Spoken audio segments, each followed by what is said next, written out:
through our brain or through a Similarly, different way of gathering his claims that the original attack on the World Trade Center involved the use of a tactical nuclear weapon, and that the occupants of Waco Ranch had been murdered using chemical weapons, have apparently been debunked. that is raising those tools. These revelations would appear to suggest that Schneider was an individual to exaggeration, sometimes verging on the edge of delusion. Their mind is integrated with the internet. This was the case, then where did he sustain his life-changing injuries? And what happened to the missing samples and notes he brought with him to his lectures? Why is there so much evidence that he was silenced by unknown persons, and efforts made to present his murder as a suicide? Schneider's detractors argue that he was not a well man, and merely seized upon the alleged testimony of Thomas Hack's story of his own. But to his supporters, the inconsistencies in his account are explained away as the US government rewriting his family history, designed specifically to undermine Schneider's credibility and keep prying eyes away from the dulce base. They point to the same methods used against Bob Lazar and his removal from college and employment records as an example of the lengths the US government would go to cover up such revelations. With the advent of the internet, each passing year sees more information on classified military projects slowly creeping into the public domain. It is therefore entirely possible that at some future point, evidence proving the existence of deep underground military bases will finally materialize. Or it may be that advances in technology enable investigators to finally disprove the existence of such facilities once and for all. For now, at least, it seems there is a lot more digging to be done. You look at things as an ecosystem, and it explains a lot about behavior. See, I like what you said, teenagers. So the technology, I think, when we move past the teenager stage, enriches our ability to sense the earth, to understand what's going on with the environment. It's just that so it's not that technology disconnects us from the environment, it gives us more tools with which to understand what's going on with the environment. That's true for the people who are building the tools and know how to use it. Take those tools now, put them in the general public with no filter, which is happening with social media, which is happening with a lot of things, and you see the disaster this is creating. It's not the disaster, it's challenging. You sound like a parent talking about a teenager, yes. It's the growing pains of a civilization that is becoming deeply connected with we can communicate all across the world, even through the pandemic. That's the good thing about technology. This is also something I wrote. It's not the tools we create that are bad, it's the way we use them. Yes. And Well, that's they're learning. well, and hopefully we'll do all the learning before it's too late, because our response to what's going on in the environment, our response to pandemics is deeply connected to this disconnect we have with nature. Anyways, we all agree that we are in growing pains, and hopefully we can move forward, because there is a fantastic universe, something absolutely magical around us. And I'm talking as a scientist. I mean, there is magic, not in sense of trickery, but in sense of wonder around us. And there are so many signs where we are getting so close to revolutions in cosmology, in astrobiology, in astronomy, which I think, to me, this is where the hope lies, and also an awakening of understanding that we need to be in equilibrium with the planet if we want to move forward. Because even though we have these big dreams of going on Mars and Moon, and listen, I am a planetary geologist, so I'm all for exploration. Right now, the Moon or Mars is not going to save your butt, because for the logistics will still depend very much on the Earth, and for a long time. I think this time we are living in will be remembered as a pivot in our history for a number of reasons. At the time where there is a growing consciousness, where we are creating tools that are going a little bit ahead of us, that we have some difficult time to catch up on with, where we have to deal with a population that's way too big for the planet we have. We need to really learn a sense of balance and the maturity of the civilization. So how is this going to unfold? Right now, I have no clue. I draw a lot of optimism from the similar things that happened many decades ago when nuclear weapons were developed. Boy, was that at the time even terrifying. You just not created weapons that could destroy the entirety of life on Earth. Or not entirety, but a lot of it.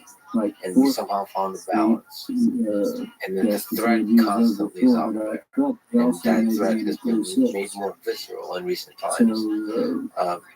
Because of the war in Ukraine. But we find a balance. I have a thread of optimism for civil civilization that we figured it out. We're clever teenagers. We are clever. There is definitely a thread of optimism, but I think it's thin. It's thin because something that has changed as well is the mentality of humans. Although the threat was terrifying when nuclear weapons were created, there was a sense of limits you were willing to push in the threats.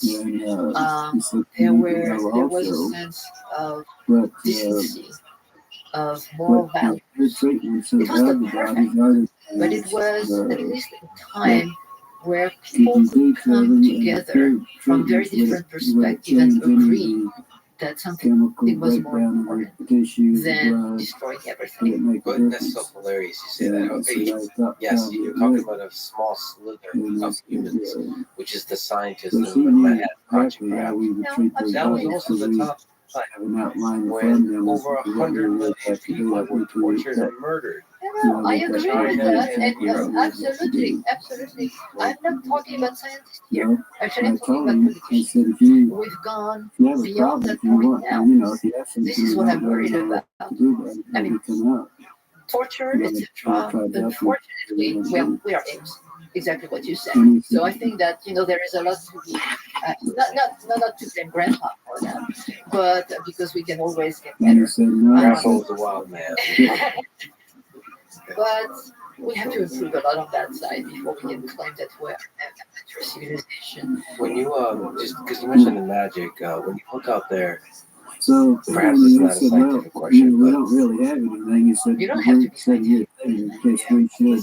You said magic, so there's a magic that's part scientific and part, I don't know, whatever fills us with awe. Humans, when we look up at the stars, I said, do you think how we would do it? Well, yes, the universe is we would like to know. You're sitting, drinking some wine, looking up at the stars, and wondering, as a human, do you think we're alone? Or do you think it's life is everywhere? I am going to make such an unlogical response to that. My response is that's the scientific response. That if we're alone, then the universe is a statistical absurdity. And I have no doubt in my mind, and that is an unscientific response as well. But I have no doubt in my mind that the system was life. What if it keeps dying? This is what I done. But unfortunately. So that extinction is as a process, as a part of the process of life. Extinction seems to be a fundamental, both negative and positive. So what if all the complex life out there just keeps dying and not making way for, like, we're actually a statistical anomaly in us being able to survive that hell in the Drake equation. Able to survive long enough to form complex organisms of the kind of mammals are, things with brains, things that are able to L is not about that. L is about how long a civilization is capable of being detectable, which means that rich technologies and being detectable. Okay, so there's a nuance because you could have intelligent civilizations that are not very detectable. Yeah, we had civilization for thousands of years. We started to be detectable 150 years ago. So it's about technology that we can actually capture from space. You become visible to your neighbors. And this is all about the Fermi paradox, right? It takes time.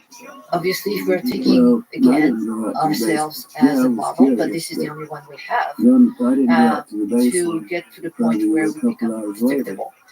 But look at the age of the universe. Even if life as we understand it, not saying even as we know it, but as we can understand it, started 10 billion years ago. And it takes 4 billion years to get to the point where it becomes detectable. That means that the first planet where those civilizations started off starting to be detectable when we were still cyanobacteria in pods. So they were, throwing messages and that were passing above our heads at that point. And those civilizations, when you look at them now, close to 10 billion years after the start, so their sun would be dead. Okay? In the best case scenario, they move somewhere else. And what that means is that civilizations are going to rise, die, or move and transform themselves. We can see ourselves changing. We know that humans are still changing as a species. The human being in 1,000 or 500 years from now might not be looking a lot like we are doing right now. Who knows where we will be? We might be migrating into our planetary system. We might be migrating somewhere else. Well, you said migrating, but it seems when you look at life, it's not necessarily migrate, it expands. So it's not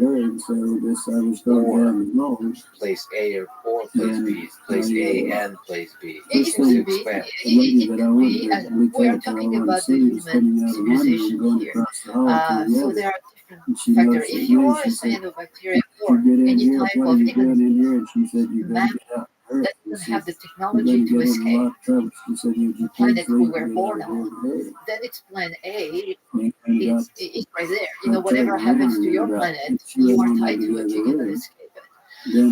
For humans, it's a little different. Yeah, it's A and B, or whatever. We can. So we have to expect that a number of the extraterrestrial civilizations that might be technologically advanced, a number of them will have disappeared just because they run the course of their evolution, or because their sun run out of fuel and they didn't have a way to escape, or they were wiped out by any kind of event, and then there will be those that survive. Everything I've seen from life, it seems obvious that there's life everywhere out there. In fact, maybe I don't understand germ from bacteria, but it seems obvious that there's intelligent civilizations out there. Now, I don't know how to define intelligence, but there's beautiful complexity. Like when you look at I've looked at enough cellular compound, which is a very primitive mathematical construction that when you run, complexity emerges. I've looked at that enough. It just seems like there's complexity everywhere out there. So that's why I'm deeply puzzled by the Fermi paradox. It makes no sense. They have trivial answers to why haven't aliens at scale not showing up.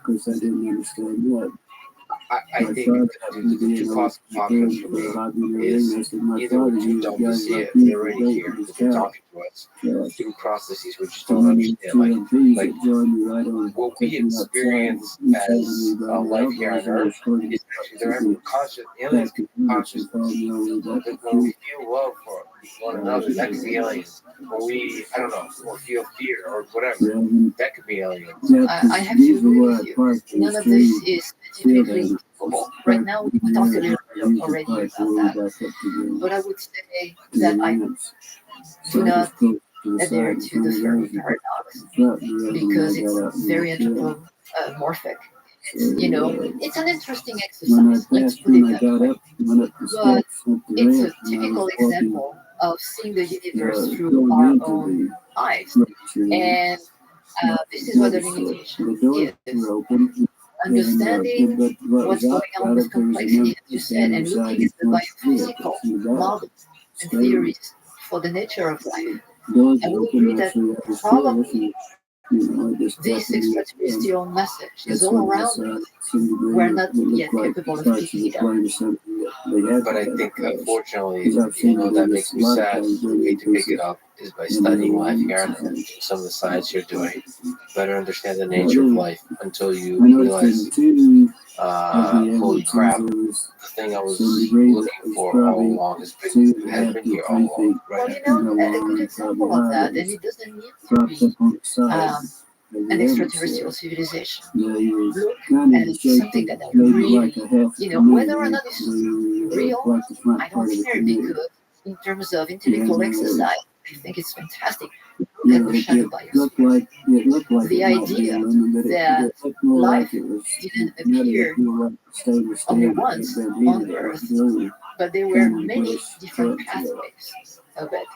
And today, we know when we study the tree of life that led to us, from Luca to us. And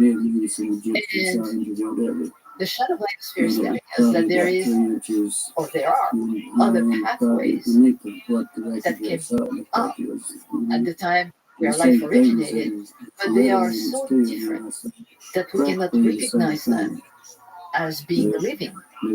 And we cannot pick them up in our tests, because our tests are being built to recognize life as we know it. And for me, again, I don't know if this theory will be verified or it would be discredited. But what I like about it is that it forces me to think on how do I look for life. I don't know. So that stops here on our planet, not even with little green men. It starts with very simple life that can be so different that it might be just right in front of our nose and we don't see it. So that probably starts with the scientific humility of realizing that you might be too biased in understanding what is the phenomenon we're trying to study. I don't think that I'm biased because it involves some moral computation. But I understand the bias in terms of scientific pathway, intellectual framework. Definitely. What do you think about the UFO sightings? So the widespread experiences that people have with seeing different phenomena that they're mysterious, that people project ideas about whether it's aliens or not, but they can't explain it, and there's pictures releasing footage and all that kind of stuff, and that captivates the public. It always, there are a number of things that captivate people. Actually, dinosaurs and aliens. Yeah, we are also child at heart. So about you, I am a scientist and I'm a citizen. So I'm going to tell you a couple of things. First, I don't mind talking about that at all, because I think as a scientist, this is extremely interesting. Because the thing I don't know, I want to learn about it. This is more knowledge. So we all know the statistics about UFOs. 95% of them are just natural phenomena or things that are reasoned. We know that. Then you have the 2% that might be secret programs by whatever government it's out there. Another percent, say, is about natural phenomena that we don't know about, and we cannot explain. And then there is this 90% that don't fall into all these categories, I think. And I think that the report about the UAPs falls into the same kind of scheme, except that now they have at least some had speed of other things that were in the report. Today, we don't know if these sites are part of military program or actual UFO. I always run into that question because, of course, as the director of the Carl Sagan Center at the Study Institute, I received a number of emails about the subject. People are actually confused about what the study institute is. We are not studying UFOs. We are actually looking for messages. The way I put it, usually is that we are studying extraterrestrial in their natural habitat. And the UFO people trying to understand whether they invaded our aerial space. Yes. So this is two very different things. And unfortunately, over the years, I actually respect very much people who are trying to go to the bottom of what UFO are, following some very scientific ways of doing this. There are very, very credible agencies doing this. Unfortunately, there is a folklore around UFOs. And this has been a huge disservice to the scientific community. And this is why you have been having that much pushback for a long time by the scientific community, because no congressman in the world wants to tell their taxpayer that they are supporting something that's looking for flying saucers. And, you know, when you see what's happening, it's terrifying. And I am actually concerned, you know, about that relationship that people do between folklore and real search for extraterrestrial intelligence. In fact, it's been so bad that until today, there is no government agency that is actually funding the city search. It is a private funded endeavor. What NASA funds right now, which is a progress, is a search for technosignature, which means that when you are looking at the atmosphere of the planet, you look for some disequilibrium that could tell you that something is there. But going to fund an institute or whatnot that is looking for messages or things like that. Does that just have to do with the taboo associated with the folklore, as you said? Yes, and I think there was a pushback from the political arena decades ago about that. At the time where all the flying saucers were coming out, and then the Sun Institute got its stop. So, but now there is more of a willingness to look at the UFO phenomenon from a scientific standpoint. So much so that the government is actually seeking some help from scientific institution, and there are programs to stop looking into those phenomena. And as a scientist, I am interested. What I'm not interested in, again, once again comes back here. I don't want to believe. I want to know. And so to know, you have to have real experiments, you have to have observation, and you have things that are done the right way. I don't want to have somebody that starts with what if as a question and then turns this what if into the only argument and the only conclusion. And there is. Do you understand what I'm But saying? still, I think it's valuable to appreciate the mystery and not deny the mystery. So No, the mystery is there, but what I don't want is people taking advantage of the public and making money out of folklore. well, let me flip that. I understand. But so there's a folklore, like with the stuff I do, AI, robotics. There's a clear fear, Terminator, movies, and all those kind of stuff. You could say that I'm very concerned about this miscalibrated understanding of the public of what robots' role are in society. Or you could see it as, let's use it for, you could say this giant so-called folklore is a really bad idea. We need to avoid it. We need to hide the dams. Or you can be a surfer and ride the wave. As a scientist, to me, the fact that people are wondering about the mystery of UFOs, it means they're wondering. Yeah, they are. But the thing, I will stop surfing that way when it comes back to invite an entire scientific discipline. Science, sure. For now, the past 60 years, we were not able to raise money from government, no grants. It's a discipline that has no postdoc or very little postdoc, just because there is a fear of that folklore on the political arena. People don't want to be associated with that because they can feel it. So I stopped there. And as the director of the Policy Institute, I'm just very happy to see now that there is a course correction in the government seeking scientific investigators for this kind of issues, and hopefully that will relate the ship there. I love it. Love to see it. But I want, and I love what I'm going to experience. I'm doing so obviously respectfully and with love, and it makes it a fun conversation. But I think, just like with surfing a wave, there's some level of, the more you resist it, the worse it is. So We didn't resist it. yes, It didn't come from us, and we paid for it. just think that the role of science, in part, in the 21st century, when we talk about social media, is to direct this sense of wonder that people have into a direction of the rigors of science. I think we do that pretty well. I would disagree. I don't think so. SETI does much better, but there's other places in science where Research for life is still a fairly easy place to, draw the wonder of people. yes, It's a profound question that pretty much everybody has. but I think I just want to highlight the fact that I think a lot of scientists, my colleagues, friends, think that all you need to do is science. All you need to do is the scientific process, the peer review process, the data, and so on. But I think communication is actually a fundamental part of the process.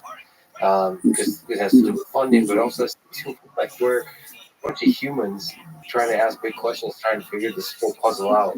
I totally agree. We do have more public presentation at the Institute than peer-reviewed articles. And believe me, we have lots of peer-reviewed articles. There are scientists out there, and they are sharing the wonderful discoveries. And it's so easy these days. I mean, there is not one day. Tell me about writing a book right now about the search for life in the universe. I mean, it's almost every single day I had to correct something in the chapters I was writing. So SETI, in terms of both signatures and signals, is a pretty active field. It's getting better right now. It's getting better. But remember that the SETI Institute is not only about the search for extraterrestrial intelligence. This is the root of the historical of the institute. But it's about 10% of what we do. In fact, we are searching for life in the universe from the origins of life to extraterrestrial intelligence. So 90% of everything else is exoplanet. For instance, we have a good chunk of the Kepler team that is actually with the SETI Institute, and they are working with tests right now. Some already have some time on the GEMS web. We have astrobiologists, astronomers. Those are looking for data, signals, for planets out there outside of our solar system. And go to analog places to understand the type of life that survive in planetary type environments. I mean, people are always surprised when I tell them, whatever flies in the solar system has flown or will be flying, we're involved. So this is not something that pops in everybody's mind when they are thinking about the SETI Institute, because we started off as the search for extraterrestrial intelligence.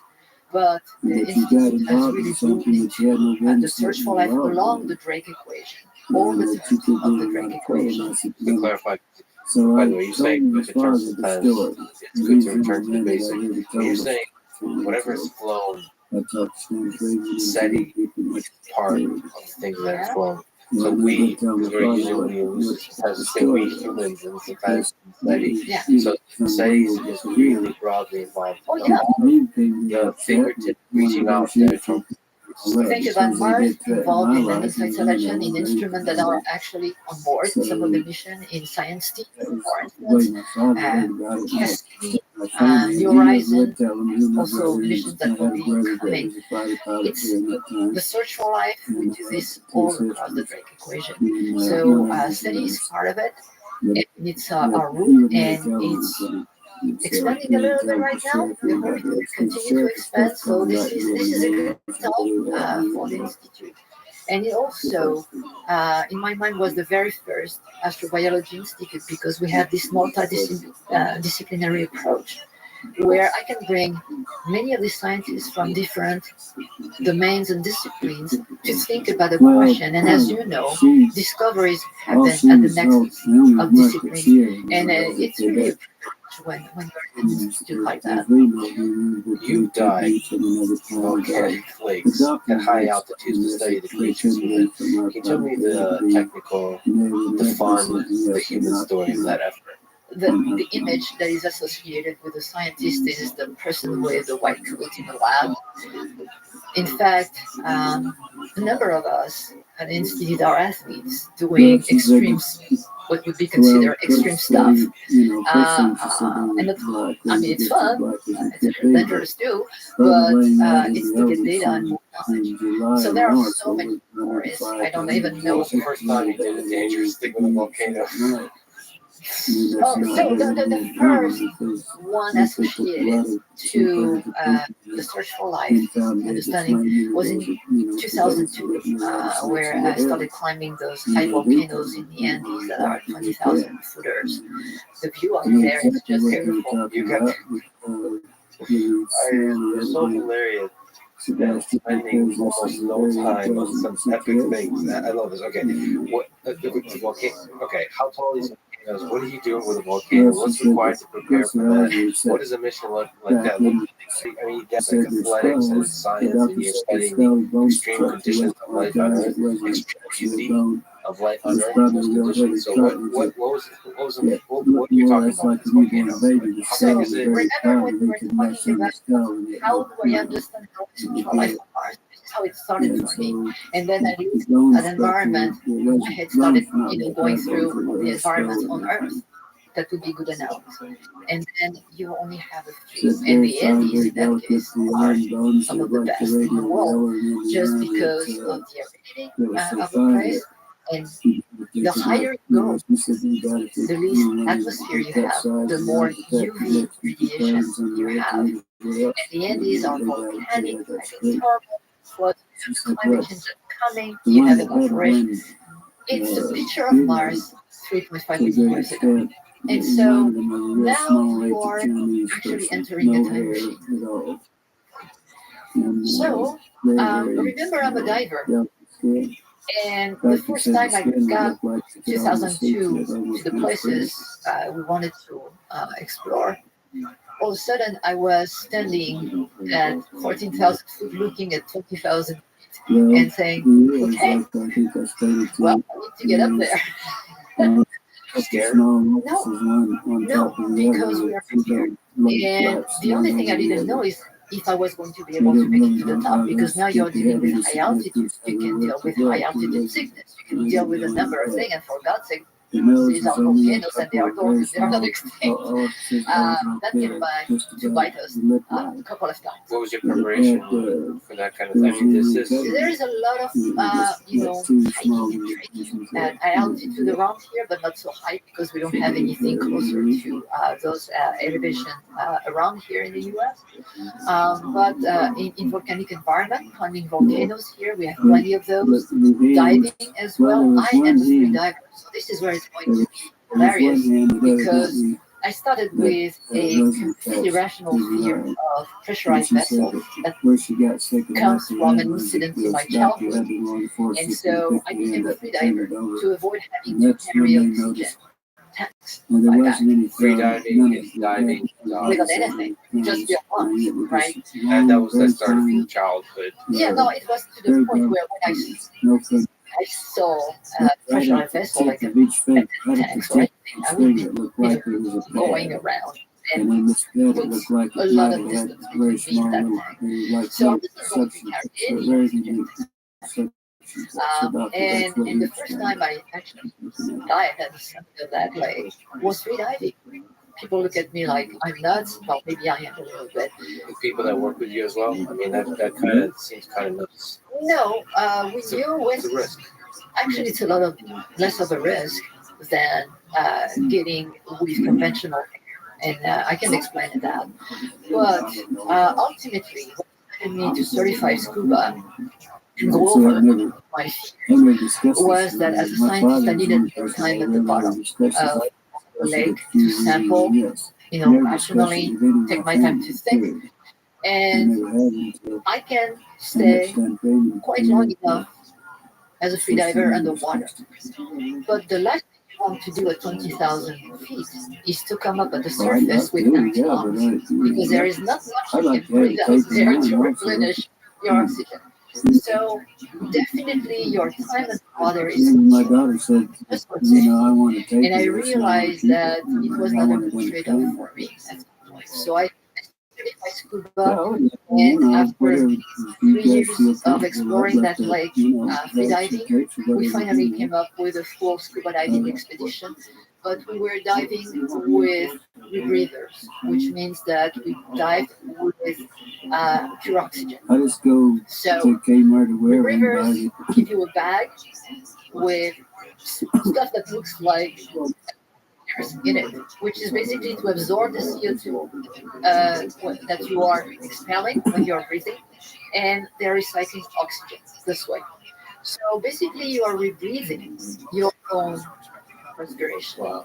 Yeah. How long can you do? So what's interesting about that technology? So it's very interesting You're because asking then me it to completely describe the avoids options, the and this potential was the thing issues that you the may have lieutenant with brought out, that it lungs. was, When you are that it was diving, very the risk of bubbles the trapped in difference your lungs between there and because ours of is different pressures that and the from different gases. resist Oh, to so the there's first one, complexity to the flow of it was oxygen probably 1.5 times underwater. longer But when than you're breathing top regular part air, could. when you are And scuba it's diving pretty odd here, looking you know that you what she have to said. do some different, when And you're coming back, when you're diving deep, the you have conventional air, and then you need small, to stop very small so ones, that very you can small. equalize the gases Lung in your lungs. structure, If you come lung back structure, too I fast, asked her about the then you lungs, can because have air we were bubbles talking about the stuck, response and and she then said it you was can very raise the similar to lines, ours, which but the lungs are is so paralyzed small when that there's a number of their gases lungs in probably you. wouldn't And we even wanted handle it, absolutely to avoid that. So diving with pure oxygen avoids this completely. And it has another You never benefit mentioned it. at high They altitude were talking is about that, this. well, the greater risk when you're at high She said altitude she really knew that is she was so altitude sick sickness. and What is altitude sickness? really Is wanted just you not having enough oxygen in your blood. to know. So this, this was a good benefit. It was a trade-off.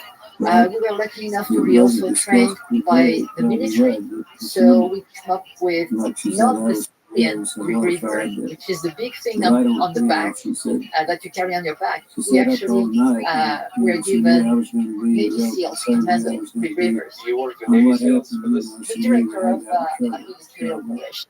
Yeah, we were trained. We were trained like for 3 months. I spent more time. I had a joke that if somebody wanted to reach me, they better put a phone line at the bottom of the swimming pool because this is where I was. And we trained, and the point about safety was about that. So it was a real operation.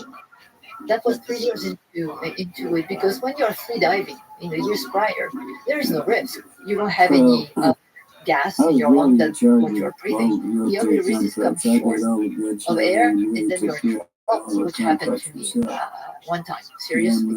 So, About that time. I gotta ask you about free diving before we return to the rebreathers. well, all these things I had they are the minimum temperature that you can have on bodies of water, clear bodies of water, which is freezing. It's very, very cold. And so you yeah. So you cannot just dive with a wetsuit. So the idea was to take a dry suit, and I learned how to free dive with a dry suit, which is really the worst thing you can do. What's a wetsuit? What's a dry suit? So a dry suit, a wetsuit is usually used in the ocean when it's not too cold. It's also dry suit, but the wetsuit basically is going to keep you warm because water is getting into the suit, and at the contact of your skin, it's getting to body temperature. And so while you can, dive like that, and in the ocean here, that's fine. The dry suit is the opposite. It's completely closed, which means that you don't have any contact with the water outside, and you keep your warmth through body temperature and even clothes that you can put into it. So these dry suits, they are used by divers who go really deep, very cold water, and needs to stay a long time underwater. What's the bad part? The bad part is that when you have those dry suit, you have a lot of air in the trap. No, In it. there's some of the other Usually we files in do this is what also we not call just burning my the suit. file, It's not very but pleasant my file expression, is but in you the get in the same. water, and as soon as you get in the Yeah, water, you most can of see most all air my files, pockets my all over file the is place, gone. right? So But you there was burn the suit, also you some open the valve, files and the air comes out. they had Once you really have done actually had that, then you look with destroyed your most of the files mail, that cleaning after a and certain year. you They know just when you're got rid ready of to it. go down. And so what And they happened that told me, is that I actually it's did burn the manager suit, and mainland in but hotel didn't also realize that told it me that he burnt knew in my file was villages. there. And So so let this I went down, manager and told me my immediately file I was felt there. the air pocket going And you and to I my had legs. some personal problems. So And basically, air was he trapped in said, the get suit rid of and it. went Get rid of my your legs file. as I was diving like that. And so I didn't pay That's too what much file attention to you that. Because you're diving down. Yeah, I was diving down, and so I didn't pay too much attention Right. about that as I was, busy and just Oh, awkward position. But okay. um, Okay. then I wanted to turn Then and more go up. trace off. What? Well, Okay. what What would you do I if was you had to just like sit a on that? groupie, But you and couldn't I do was it. like that. Well, So you couldn't do the first time I said, okay. what would you I do? tried a second time, That's the and only a third thing you time, could do. and What by I the would fourth time, suggest I the kind first of realized I time, was in trouble. if you have a And problem, the you don't fifth want time, to I said, destroy your okay, tissue. now you better give it your But best the try, only thing that you don't want to otherwise destroy, it's going to be I big would trouble. suggest that you Um, You're pathologist free so diving, that she I would was free diving, and then you can't. and I cannot What warn were her you about. feeling? I mean, is there panic? No, I didn't know there is no panic because you cannot yeah, afford yeah, oh, to that panicking. In fact, you are always that's panicking good. because there is How training. you would This like is to the have best it part done, about whatever training. you're Your going to do, training whatever allows you that you space better do what to keep you you got. calm and compose you to be in that kind of situation. And so finally, the fifth time, I was able to rectify the position and get myself up. But when I got up, my lungs were empty. I had been in the water for quite some time, and I have I knew what was going to happen, so I decided to just be the plank, not move and don't do anything, just open my mouth and try to squeeze oxygen. But obviously, oxygen at 6,000 meters, 20,000 feet, there's not that much. It's about a little, it's 48% of what you breathe at sea level. So, although it was noon at the time, the sky stayed pretty dark and starry for about a meter or Stars two. everywhere. Oh my god. Okay. The funny thing What I was, And that's the suggested first that time you experienced that you kind want of. to the mortuary else. I I mean, do you, suggested can you possibly train for that? and Like, we, can we you also discussed this pass out? oh, you could. I mean, the fact that I was already seeing dark was a real sign that my brain if you have a was problem, starved if you of got oxygen. something out there, if you need And I access had to one the of other my contract, I would be glad to friends or help you colleagues take on care the of it. shore He said, no, this just is telling me because I've been under for a little while and said, "Is everything okay?" And I remember trying to say something, Then and I was just like, first thing you better do, "That's I think the best lie I ever." I get the thumbs up. You were lying to the friend and maybe to yourself. No, because I knew I was going to be okay, but it took me to be still for a few minutes. Well, can you talk about free diving? I mean, what's the technical skill involved here? It just seems, it seems conceptually difficult. Like for most people that swim, you go underwater. It's hard. So what's the skill there? I think you probably can get good or better at free diving by training. So you have different techniques. You can train in swimming pool. Instead, frankly, for me, I go at the bottom of the swimming pool and I do this there. And then you have relaxation techniques. Some people meditate. I can't. I am not a good person that can meditate, or if I do, I don't know about it. But my way of doing things and taking my mind off the situation I'm in is by singing in my head. I love music or hearing music. And in fact, knowing the kind of song I'm singing, I know about the length of time that I'm singing in water as well. So this is how, so this is my own way. People have different ways. What kind of music are you doing? All sorts of music can be classical, can be pop music, just songs. When you really know that you are relaxed. And something I experienced actually at 20,000 feet, which was a great experience of my life in those terms is when you forget that you have water around you. At that water is you. There is actually no separation. And I felt that when I was training in the swimming pool, I never could have imagined that I would feel that way once on top of that volcano. And it was absolutely amazing. It was, we were talking about how life consciousness permeates the universe. At that point in time, from that volcano, that day, it took me by surprise. I was not expecting it. Everything around me, the lake was Arctic blue with all the ray of the suns. You could tell them apart, every single one of them.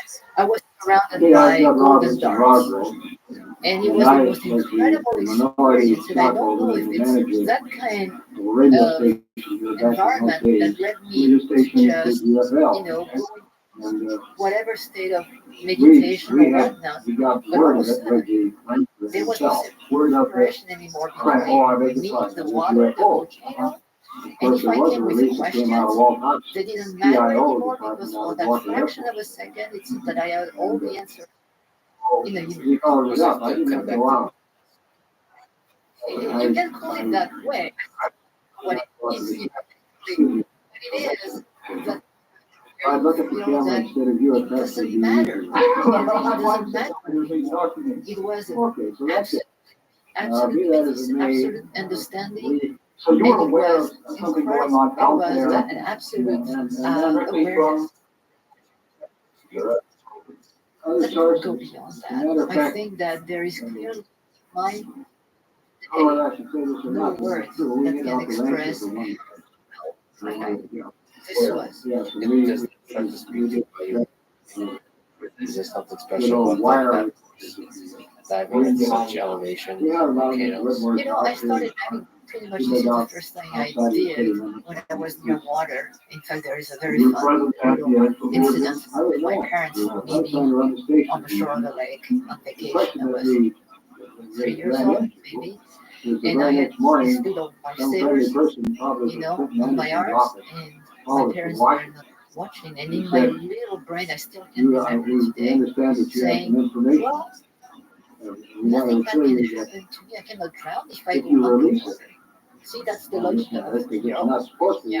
Kind of works. I mean, Very possible Yeah, well, that your license could be So I rejected. removed And the so we lifesavers suggest that I you not had, do it. and I just went in the water. And I said in before I jeopardy, like could do every 3 anything, days. I was. Yeah, Trace, And just it when was we got like that a phone natural call, thing. And well, for me, we're I felt hesitate immediately. about releasing information. And, Say, well, we're not going to release as it. We're little not as I going was, to release it. completely. So, And it goes that's beyond that. This sense of connectiveness or oneness, You whatever. Whitmore was in my I work. always felt Uh, good underwater.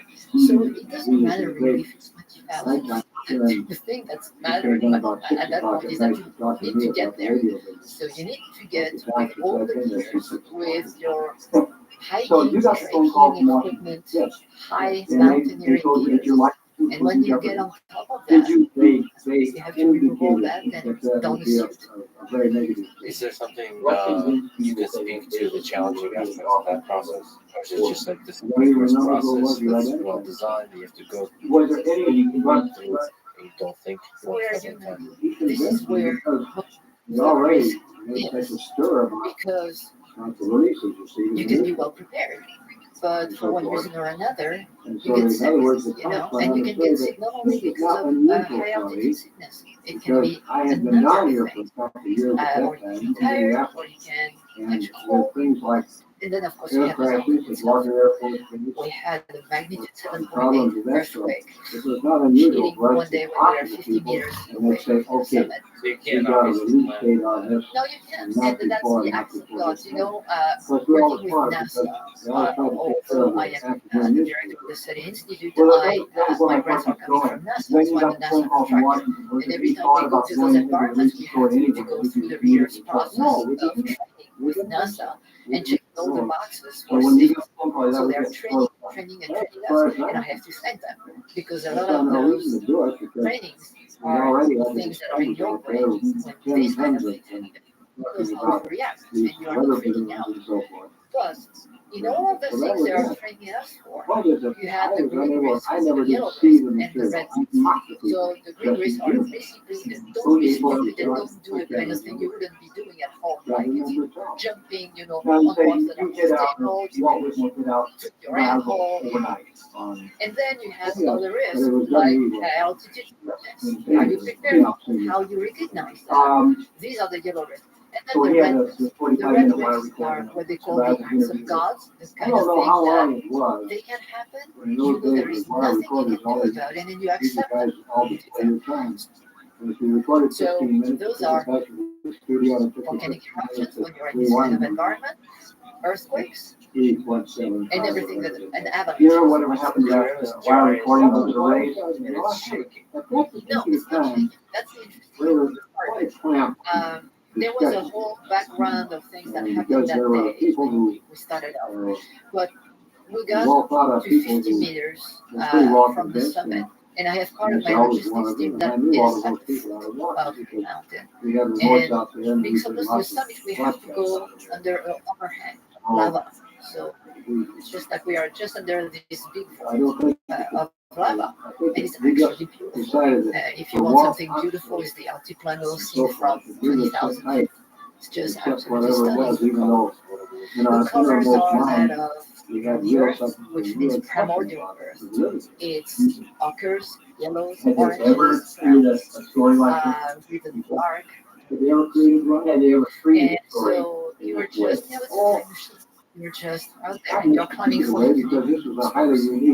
So all of a sudden, I'm right next behind the guide, and the guide has been with us his family. We've been together for 10 years, and he's starting to do that. I don't discuss when Macario do that. I understand, and I asked the team to do the same thing. We're making no time limit. And then I went to what's going on is on the radio, and gives me the radio to my logistic chief officer who's at the bottom, and he said, we're having a tremendous earthquake. Saying that actually the ground was waving, was so bad. And he was freaking out because he said everything is avalanche. And I'm very puzzled because we're in a very dangerous part of the volcano, nothing's happening. I turn around, and then this is when I realized there is dust absolutely everywhere. Everything that I saw 2 minutes before is gone, just disappeared into a wall of dust. But nothing's happening where we are. And our friends, though, they were freaking out because they were seeing everything avalanching. And especially the other side of the ground was an avalanche. They had no vision, they thought that we were caught in the avalanche. So I said, no, but some people say at that point, I said, yeah, and I said, okay, so if this is what's happening, then I'm taking everybody to the summit because we have a very large crater that will take care of avalanche, will be safe, and I'm waiting for the aftershock because this is what you do when you have an earthquake. So here we go, taking everybody in the crater, and now you have half a dozen scientists in the crater with the crater light, and this is why we came for. So we just had a 7.8 earthquake, and what do you think they do? Well, of course, they do the same thing. So the only thing is that I couldn't because my radio was only working when I was on the radio. But I had a little assistant with me, a young Brazilian teenager who had been shadowing me for 3 weeks, so he knew exactly what to do. He said, "Nana, you don't, no problem, give me your bag, I'll do the something for you." So I was monitoring the situation. And hiding the things for Halloween, and we I wasn't at didn't want to make extra stir. And Whitmore there lived was way out another on woman, these things. my friend downstairs. I could, So that's and the food, we've known each other, as I said, we're family. This team is family. We've known each other. I am the grandmother of some kids, so the military we company are picked him up, close. or did Whitmore take him And to I could feel for the first time would it be fair to say in that my Whitmore life surrendered that him to the he military, actually or was scared and Yeah. eat every 30 seconds, So, telling me stuff. you I know, said, "You have to stop this now. Sure. Just call me to give me information. It's useful for me to make decisions. And so I said, okay, what's going on? He tells me, no, there's still avalanching, etc. And then a few minutes later, he calls me and says, I think that lava is erupting. So now I have to tell you, we are on a volcano. The next volcano, we share a slope with it. It's a low, but that's the most temperamental volcano of the entire chain. And this one has a history of eruption. And then my friends told me that the volcano seems to be starting to erupt. If that volcano goes up, we have nowhere to go. That got my attention. So, scared, I got the realization that I was called for like a fraction of a second. But that meant that just my adrenaline started to kick in. And it was a very, very special experience because now you have tunnel vision, it's about survival. I say, okay, now you're going to tell me what I need to know, tell me, what do you say? I see smoke. One, it's twice. No big deal, that's water vapor. Okay, where is it going? It's going to Argentina, that was the opposite direction where we are. I said, okay, I'm staying where I am, because right now there is no danger. And there are still the aftershock. I didn't want to have the team caught in the gully, the central gully of the volcano, with an avalanche coming at us. So we sit there. And he called me after that and said, well, it's still going to Argentina. Fine, okay. And then a little later, he calls me and says, Natalie, things are changing. Yes, what's going on? He said, well, the cloud is a little yellow. And I was thinking myself, sulfur. And then when you have sulfur mixed with the water vapor or the water in your lungs, this turns into sulfuric acid. Then you're really screwed. And I say, okay, where is the cloud going? The wind is shifting, it's coming your direction. So yeah, that was a day like that, And I am on the radio and I'm turning around, and as I turn around, I see the cloud starting to pop on the opposite side of the river. So at that time, we had no choice anymore, because now you have to figure out what's going to kill you first. And so there was the risk, the potential of an avalanche. But at least you can see the rocks. The gas is going to kill it before you can see it. So I called everybody back. We got our stuff. I didn't give too much detail, but I said it's time to go down the hill and so which we did. And then at that point we saw the cloud just completely covering the sun everywhere. So we did well to get out. But that was 500 meter higher where we were. So we were safe. I was just making sure that it would not go down the slope. Where we were safe, so we stayed and just rested for a little while. And after that, we descended. And it was all on adrenaline. I can tell you what, I had some with headaches. One of them was because of the altitude, we climbed very fast. The other one was because of the cloud. She was the closest to the cloud, and it happened. So we descended fast. And that was good. And it's interesting how the human body and mind works. Because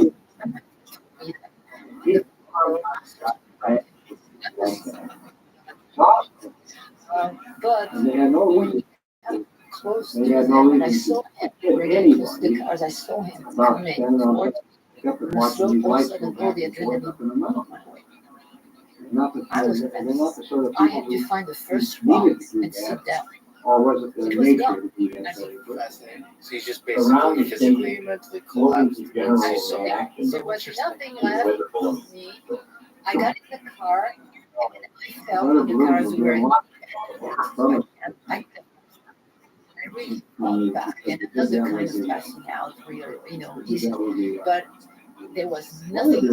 I had no energy. It's fabulous how you react and how this is embedded in your brain. aeons Explain. of Really? evolution, of reaction So we didn't have any good reason. dangerous That situations, material was basically. scattered up there as you well know. The drive to survive. Yeah, Wasn't like something like that. You just told us one heck of a something story. goes down, And as you said, such story comes along with many of the You ever diving have a patient expeditions that talk you do, to, but say, Colonel Blanchard or any science people out today after this event what is in a that couple of world years? that What do you simulates, think from that them? travels Maybe back in it's something time to you. to the I know. Martian landscape? What is You know, the science Blanchard reveal? So one of the first science guys I knew reveals out there because that he served in life is my resilient. uncle who was when I general in started the that Air Force. project, I told my husband, I said, this is Four going to be very fast. We are going in such nasty environment students that we are not going to find anything. And we're back home fairly soon.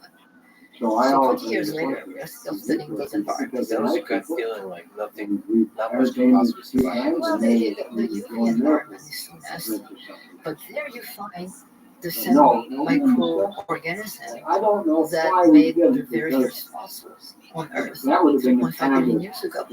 And they keep surviving. They develop an adaptation, Swiss Army knife, if you prefer. To learn about how they plants and through changes, which is really important.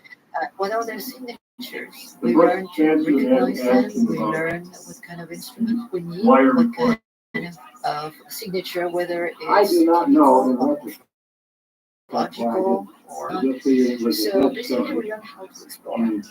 But I would say that to me, and this is a realization, interestingly enough, that came 3 years into the project.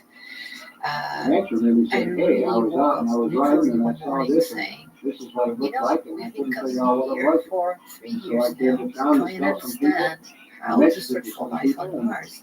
But what this space is showing us is what's happening right here, right now on our planet. And by exploring those environments, we also reach into places not too many people go, and so we're learning more about our own biosphere and the diversity of our own life here on Earth. So these are the two main things, that I would say. What kind of life survives up there? On top of those volcanoes, it's about bacteria, mostly. Is there something specific about that bacteria that's able to be so rugged? Yes, they have adapted to very high UV radiation, and it's not only because they are at high altitude, it's because earlier they didn't have an ozone layer. So when the ancestors of those bacteria originated, they have to survive a world where you had lots of pollution coming down at the surface, and also lots of hydrothermal environment, volcanoes and hot water, lots of salt, and you see all these full box still embedded in those microorganisms today, 4 billion years later. It's just amazing. And depending on the environment, they are going to switch some of these defenses adaptation on or off. The UV situation there is so nasty that here you have bacteria like that, cyanobacteria. You find them everywhere. It's really something you find. Make sure you weren't putting out bad information. But if you find them here in California, they will turn their protection against UV during the day in summer, and they will switch it off at the end of the day. There in the Andes, it's so nasty that thing stays on all the time. But if you take samples and bring them back here and start to culture them, like we did on top of a building, living them, you will see the second generation of these organisms. They are starting to switch on and off again.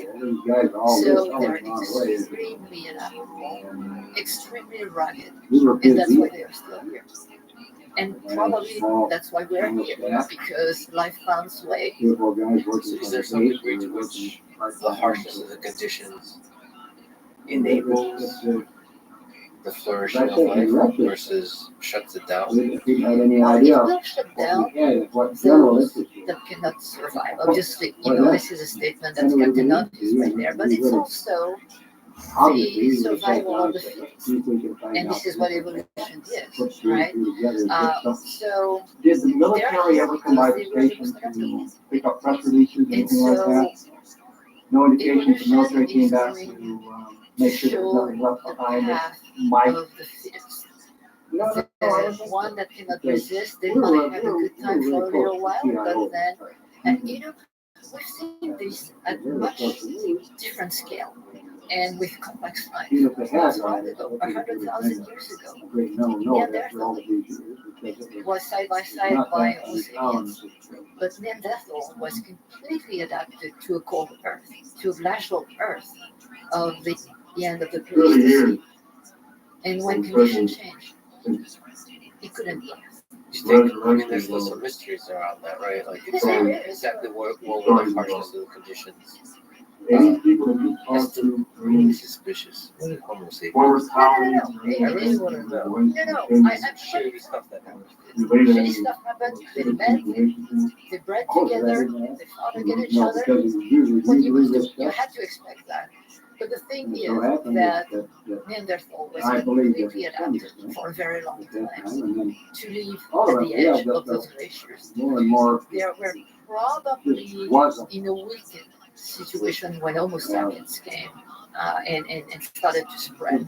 So basically, this is what life does. It adapts, and if you cannot adapt anymore, it disappears, and something else takes over. You weren't that concerned with the military. You hold the one that's well bred for diving and altitude, both scuba and free diving. So I have to ask, what can you describe the details of those records? I never, although I'm not after records at all. In fact, I didn't know I had broken those records when that happened. We did that as part of our expedition, our scientific expedition. So it's basically sport in the name of science. No, it's science in the name of science, and it's just a very physical thing that we have to do. So we train ourselves like athletes. Yeah. But For this one, you didn't think that You're holding your breath underwater for a very long time, like with free diving. What are we talking about? Do you think in terms of time? Is there like later you know through training here in a good place? Like I'm sure you take time off and you get rusty, right? I have not been diving in a while, so probably I need to go back to the drawing board at the bottom of the swimming pool. But having training from the past, I think it will become much more faster than. Basically, I would never go over. That would be suicidal. So the altitude is much tougher than the pool back at ground level.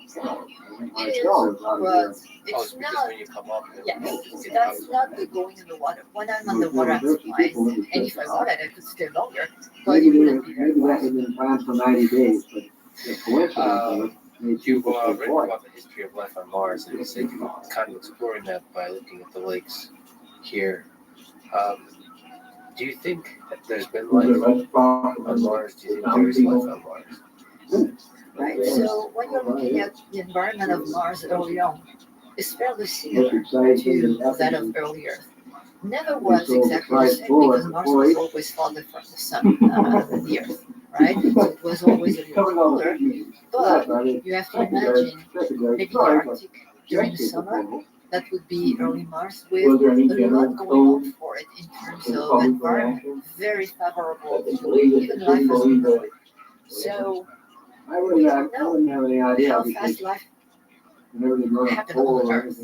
There are signs right now showing that it might have actually originated only 200 million years after the crust cooled down. Yeah, this still has to be verified, but that's the closest. And these are indirect evidence like carbon left by the activity of life, not by itself. And there is a twist in the story for Mars, is that it seems that Mars came together faster than the Earth and had water earlier than the Earth. So it may be that Mars was habitable and might have seen the beginning of life earlier than the Earth. So all of this is speculation. Obviously, we haven't found any evidence or solid evidence yet I would say unambiguous evidence, but unambiguous evidence of life is going to be something interesting to prove because we don't know what life is, remember? So I always joke that the only way we know that there is life on Mars is if there was a rabbit jumping in front of the rover. But we might be, gathering, we have what we call a ladder of life detection, which is that you have a series of routes that you need to go through that actually are not proving you that you discovered life, but are making the possibility that what you discovered was made only by the environment more and more improbable. So we are trying to prove the contrary, right? So this is what we have right now. And as far as I'm concerned, considering all the evidence we have, I think there was as much chance that life originated on Earth. And if it was at the surface, then it got in trouble after 500 million years because of the disappearance of the magnetosphere, the loss of the magnetosphere and the atmosphere. But as we know, life doesn't only stay in one place. As soon as it's out there, it's going to adapt, it's going to give itself more chance to survive. And that to me means that if life appeared, I would say it's still there and probably underground where it can be in an environment that's more stable. So I don't know how stability is good or not. It might not be so good, but they might be in a different type of metabolism through dormancy, waiting for different climate cycles.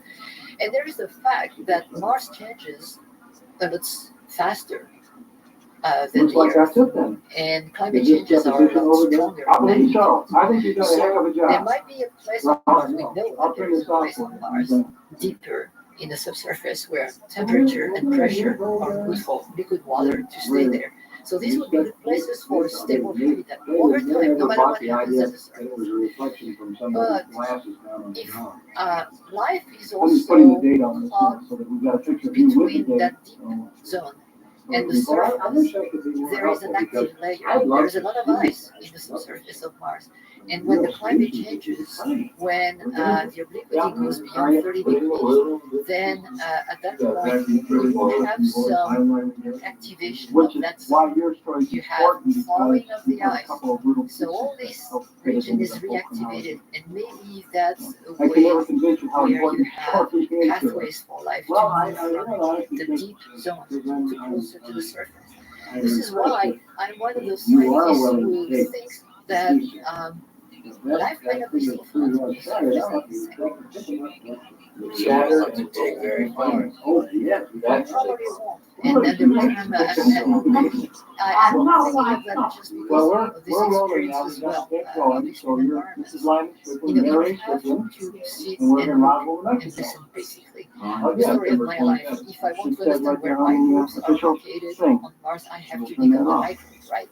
This is the thought experiment. And if I want to understand where ET is, then I have to become ET. You were saying you knew that, but in this environment, you sit in the desert for a while, and you just, try to understand where the wind's coming from, where the humidity, when it's showing up, and then you start to understand the patterns of those things. What are the useful signals that you need for survival? You need to know where water is, where the source of energy is going to be drawn from. You need to find shelter. And shelter don't mean that, for instance, you can have a water column of a lake or a river or whatnot, or the ocean. It can be also a very thin layer of dust, or it can be a translucent. And you see what we call endomorphs. These are the same cyanobacteria, but a different version of them. And inside the rocks, inside those crystals, because they have the best of life. They are into translucent crystals, so that they receive the light from the sun. They can do the photosynthesis, but there is enough of that crystal so that the nasty UV is being stopped, and they are in their little house. And when you are looking at temperature within those rocks, they tend to make it toastier than the outside temperature. So there is a lot of things going on. So what I'm saying for Mars is that, yeah, right now you have an atmosphere very much 160 times thinner than the Earth. 6 millibar is really not much, but yeah, it's there. But you still have a lot of UV, very friendly guy. like the nasty ones, the A, the UVC that can really mess up your DNA and destroy it beyond repair. But as soon as you have a little alcove into a rock or a cliff, you know, I've been looking at those places, but you have to understand Mars or any other planet for that matter, at the level that matters for the micro. And so then One with the micro. B1 with the micro, which means that we have lots of oil data, which is good to understand habitability at the planet level. You're of course aware of the events that took place in July 47. But we have very little Now you have no that personal is knowledge very of what useful happened. to understand You didn't see habitability anything. You didn't watch at the the scale crash that or anything matters like for the that. micros at this point in time. So we need to do a better job with that. My idea is to have arrays of environmental stations that could have a lot of benefits. One would be to give us that vision for the microbes. That would be good for us for biology. And second, A collection of stations on Mars. on Mars, yeah. That collect, that give us a good map of Yeah. the planet. High resolution, we can do that regionally. And on top of that, so that's good for us for biology, for the search for life on Mars. That's good about how to learn where microbes can be that can be a problem for contamination both ways. So that's good for planetary protection. And since those stations will have communication capabilities on them, that's excellent for human exploration because not only you have weather stations all over the place that can tell your astronauts, learn the pattern when it's a good time to go out and not go out, and also help them communicate when they go and do sorties. So there are a number of things you can do that can tell you lots of information. Let's rewind the clock a little bit. You grew up in Paris. I was just there.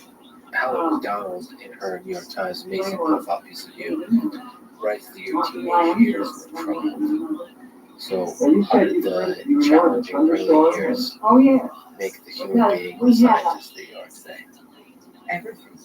I think that this is what's taking me on top of those big mountains. And the irony is for me to be looking for the origin and nature of life because I was supposed to listen. But to me, that was a great lesson learned. And that helped me see through the beauty of life. Going on the other side of that, it became really what made me and helped me go through absolutely everything and anything in life. Climb mountains, tell me there is something I want to know, and I am going to give it my best, and I won't give up, and I won't give in. And this is a message that I carried all my life, and I'm so very grateful that I did, because all the things that I would have missed if I hadn't done this. This is something that I wrote in my first book, and part of it is the reason why I wrote it, just because I felt that there were messages in my path. Oftentimes teenagers are troubled. It can be one way or another, or if it's not a troubled teenage, you have times in your life where you doubt, where just waving your arm and say, hey, what's the purpose? What's the reason by carrying on? And when I see the things the dream that I was able to fulfill, so there's there was a point in your life where you thought about suicide. Oh yeah. I did more than thinking about it, and when I was 21, for some reason I'm still here. Still don't know why, but I'm still here. And the lesson for me was that never again, because you have to give tomorrow a chance. You never can think about tomorrow in the terms of the present. You never know what can happen. You know what is going to happen if you go through what you want to do. Tomorrow is not going to happen. And I had the other lesson came a few years later, where actually somebody was drowning in a pool after that person. I almost died that day too, not that I wanted to, but it's just because the conditions were very, very difficult. That person died from there, although we took him out of the water. But I had a lot of difficulty coming out. I came out, but then I thought a lot about that guy. He was in his 30s.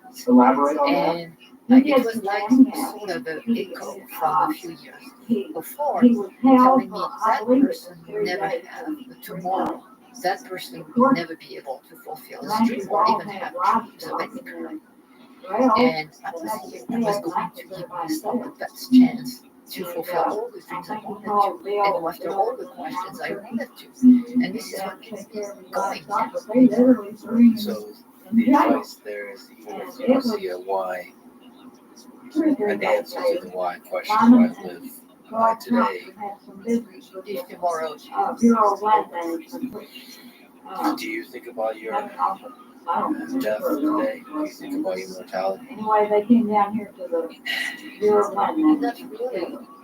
You've been so close to this. Okay, Yeah, that's part of life. And you know Being what? If extorted by something happens to me when I'm doing I the believe, stuff I two love, army men.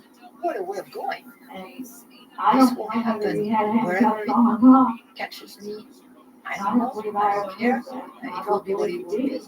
And I had the best I of believe all he masters did for that. without. I had my Because we husband. were all My husband and I The were whole 44 neighborhood years was apart in age. scandalized at the And it army. was just a pure The love service story. was treated. And he never looked at his age, Never never thought about himself or defined mentioned himself what by office his you age. tell In fact, he reinvented a life for on the himself base. at an age where I everybody didn't. retires. We met when he was 66. Uh, And Shirley that Walker was a Hawk. blessing and a curse, but a blessing, most of it, because we took every single day as if it was the last. So we enjoyed life. I couldn't tell you. And right Because, now, like I said, I was carrying the coffee cup. it's not so That much, was you know, I very have to sensitive, and I think know of he him. made He just it passed plain away that this he was last not August. supposed to And for me, tell this. it's not more like supposed to tell I that. have to And I think draw most of the party was not supposed to his tell example was that there was any on him, where excitement he's telling about me, this material. look forward, Now, that's trust life, my be happy, live That Mac was pretty unhappy. today, every Oh, single you bet. day. I have to He remind was a several man times a who day had of this. integrity. It's not easy, Uh, but he had the he recipe. was. He never He thought about definitely death, felt himself. because when you start thinking too much about death, that prevents you from living. Do you miss him? Disrespectful. Gosh, we were so close. I think So we he was were. annoyed the way the military It's treated more him. like one spirit into two bodies. He We were made the that effort to close. come into So the material and they treated him that way. again, doesn't even cut it. And he sat basically I to mean, the coffee it's- table and elaborated. Take my identity. It's the toughest mountain I have Actually, What's the role of love? Yeah. was this the only time that he talked about it? I Did he ever mention it? that this is the some other first that time? of the universe. I don't Although, you remember know, him we being might be at my experiencing the other I side was of in it, the house now. maybe Lots just of to women learn how are important love is. lots of women That might be it, you know. around the rail for one. For me, my experience with my husband, where I never had to He wake came up to the every house single morning off and on. ever wondering if I was loved. This new house. I had to look He in his helped eyes, learn with the plumbing. and in looking back at me to know it, But, you know. So I don't when you get remember to that that he ever point came where you during don't that time of question it stress. anymore, I would hope for humanity to reach He was that point definitely where you under can feel some the same stress, love for the felt like person he had been that is misused unknown in the six months. street. And That this you was feel right after for he the got people back. you love. I Right think after that William at Hill. that point we're going to be reaching the maturity of that civilization we're hoping for, and seeing None of us really the universe knew through then love. not be important. That doesn't run spacecrafts, I of don't course, remember just how long it but was. It might have been 2 weeks. putting love into our intent of going I don't think into it was too and long. settling into another planet Did he talk about instead the of, material? oh my God, we need to escape because we are Yes, he did. freaking I remember messing he up said with our own something planet. about that you I should think come that with this is us. the answer to so many things. Not back out. Now, my daughter, Is there I part have of been asked you before, that if anybody had any scraps of it. wants to step foot And on my daughter Mars, told me like you on personally. this, she Oh, was yeah, on of the course, I'm kingdom. curious. I'm a scientist, She and said I've she been wasn't working impressed on with it, but Mars. the bill I was actually broad privileged strap to of be it up working on there. this crater Well, and that's correct. deciding for the landing site of the Not Spirit now. And I rover, know I which never means that I saw worked it. on that I landing never site saw for it on. 15 years, and I got to see it And from she the said ground. that it was very, That's very the closest, to that being there I and had exploring. done. Of course, that's I not saw physically you. present And there. she was familiar with fabric. If She you, said you it were was giving me the like a opportunity, very of thin course I would go, cotton, but I know but what very tough. And she I'm going to come back. emphasized the word tough. And I said, So, how big was given the option of dying She on said, oh, Mars 6 inches. or dying on Earth, you'd visit Mars, but you would like to spend your last days here. Yeah, because of a number of Yes, things. but they didn't. I think that Bill, first we're not ready to set I on don't Mars, believe they were regardless of what people people said. who It won't happen. who It won't kept alive. happen because we are explorers. Humans, they're explorers. So We this didn't will have their happen. house flooded. And it's a good thing. Depending on how we go about this, it can be a very good thing. She said, well, when With time, as much as being exploring, continue to explore the big questions of origin and nature of life, of exploring of a planet, the Where's the love daughter we were now? talking about, Fort the Martin, love for Colorado, my own planet It's Sally. has grown deeper, Catalina. and my concern about it has grown Would you think deeper. you already So talked the to her? data that I'm Long collecting distance chat to with her? learn Oh, I'm about sure it was. other planets, I'm also Do we have a using phone it to number? understand Yeah. better our home planet You have and a try little to make it a picture? little better for the next generation. No, So, record it. If we were talking about how this is love that Dash, drive me back here. 303, Yeah, this planet dash, is just 867, sometimes it just pop dash, 5025. and I'm in awe at the That's incredible your thing home. we have here.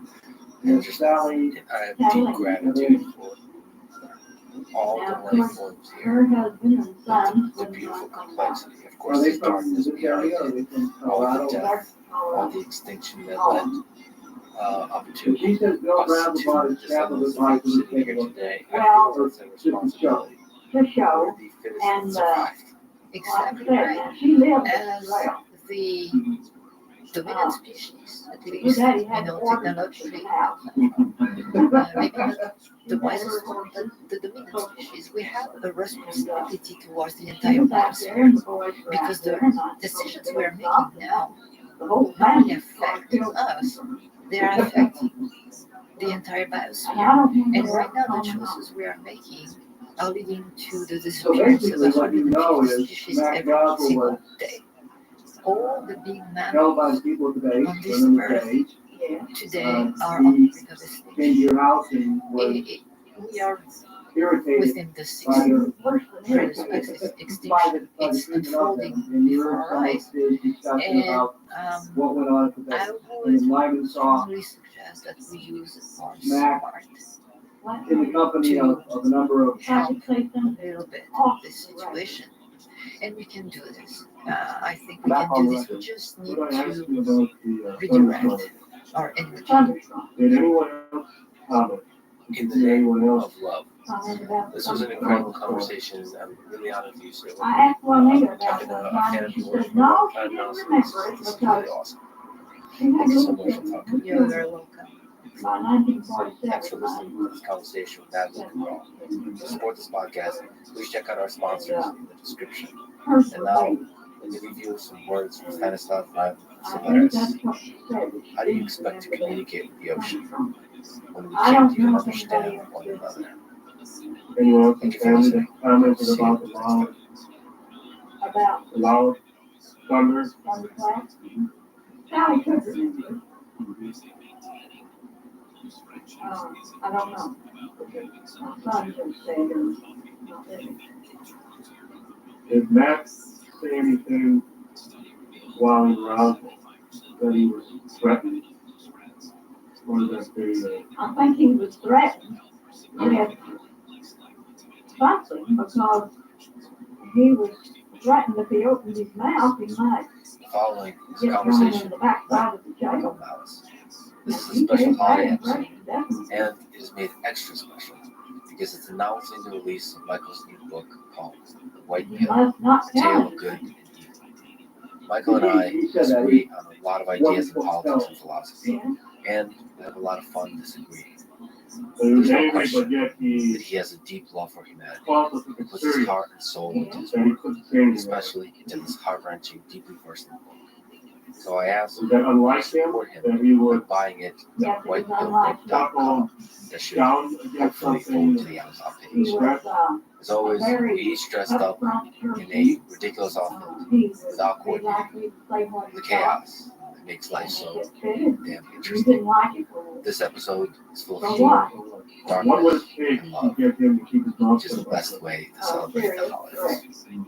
This is the Lex Frequent Podcast. To support it, please check out our sponsors in the description. Now, dear friends, here's Michael. Mouse. Probably should have coordinated this better. Could they have done anything else? Have you, since this is a Christmas special, a holiday special, have you been a good or bad boy, Michael, this year? Well, that's interesting. One of the people in the book, Granville Hicks, his autobiography starts with, "I was a good boy," and he wasn't a very good boy. On a scale of 1 to 10. I'm trying to think of what bad things I've done. Okay, there's that. Okay, wait, that's not. That was not. That's all right. I would say 9. 9. Yeah, I try to do the right thing. What about you? Is it going to be a 1 or 0? Yeah, no, I'm extremely self-critical. Financial situation prior I reached to for the 0. the incident. Well, mission accomplished. So this episode is announcing the release of the White Pill book you wrote. I've gotten the honor, the privilege, the pleasure of being one of the first people to read it. So I'm not nervous is the word, but you are the first person who has read it that I am speaking to about it. Yes, You say that to all the girls, but all the fembots. all the fembots. But yeah, it was a truly incredible book. It's basically a story of evil in the 20th century. And throughout it reveal a thread that gives us hope. Any idea That's what the idea. There's the blue pill and red pill. There's the black pill, just kind of deeply cynical, maybe apathetic, just giving up on the world. Given that you see behind the curtain, given that you don't like what you see, given that there's so much suffering in the world, you give up. That's the black pill. The white pill, I suppose, even though you acknowledge that there's evil in the world, you don't give up. Yeah. So if you're listening to this, if you're a fan of this podcast, Go to whitepillbook.com and go to whitepillbook.com. And if you don't know how to spell, we'll probably have a link that you can click on.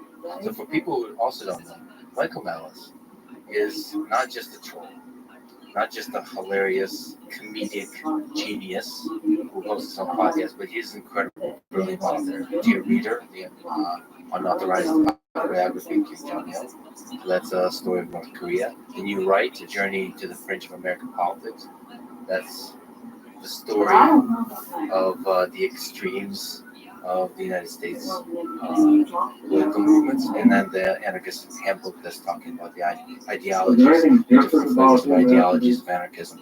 But on top of that, you're now going into the darkest aspects of the 20th century with the Soviet Union and communism. So, let me ask you, let's start at the beginning.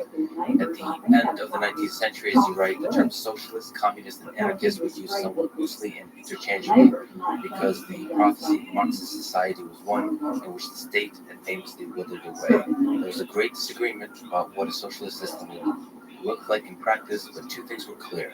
First, that socialism was both inevitable and scientific, with the future. Second, that the capitalist class was not going down without a fight. So what are the key points of disagreement between the socialists, the anarchists, the communists at that time, at the end of the 19th century, at the beginning of the 20th century? The possibility of the century laid before us that eventually led to The idea when the Industrial Revolution came, and Marx was very much a product of industrial revolutionary thinking, was okay, now that we have technology, now that we have science and scientifically managed society, we saw this very much with Woodrow Wilson and this kind of idea of progressivism, technology, and kind of not capitalism, in their view, unfettered capitalism was wasteful, making too much stuff, you have surpluses, you have shortages. If we produce just exactly what we need, and you have these people, engineers, the Yeah. engineering society, That then story. everyone would be happy, and you would have less suffering, more waste. So socialism at that time was used as a broad umbrella. It's not usually a term that means today of necessarily state socialism. It just meant the idea of having society scientifically run. So you had a huge argument through different wings. You had in the beginning with Marx versus Bakunin, because Marx was obviously state socialism, the absolute state runs everything. Although even with Marx and Engels, it was a means to an end. After man is remade in his very nature, then the state withers away and everyone's equal. And you have this kind of heaven on earth situation. Bakunin was the opposite. He regarded the state as inherently moral and wanted to have kind of workers collectives and things like that and for localized control. But the end result was stateless. It's just that some people view the state as a convenient, effective intermediate state. Well, I think at least Marx and Bakunin, there were plenty of others who just regarded it, have the state owner, have the workers control production via the state. But how does my It looks very festive. I think you want on this side so people can see on You know, like when you have like hair over Peak your of eye, hair, it's called Veronica Lake, I think was her name. and then I just glance flirtatious into the camera. And they did already. If they want to tell you the world won't attack, Oh, maybe they won't. no glove, no love.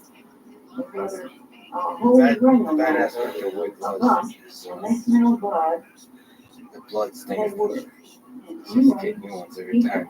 He had little chips of And wood now I glance flirtatiously set after on that. fire and threw at them all night long. They found them. So They there got were worked out the next morning. there were other And, socialists who did not regard this kind of end times where the state would lead the way at all. And there were various straits between where you have some capitalism and some socialism. The concept of the safety net came out of socialist thinking. The Labor Party came out of Fabian socialists in Great Britain. Their logo was a wolf in sheep's clothing.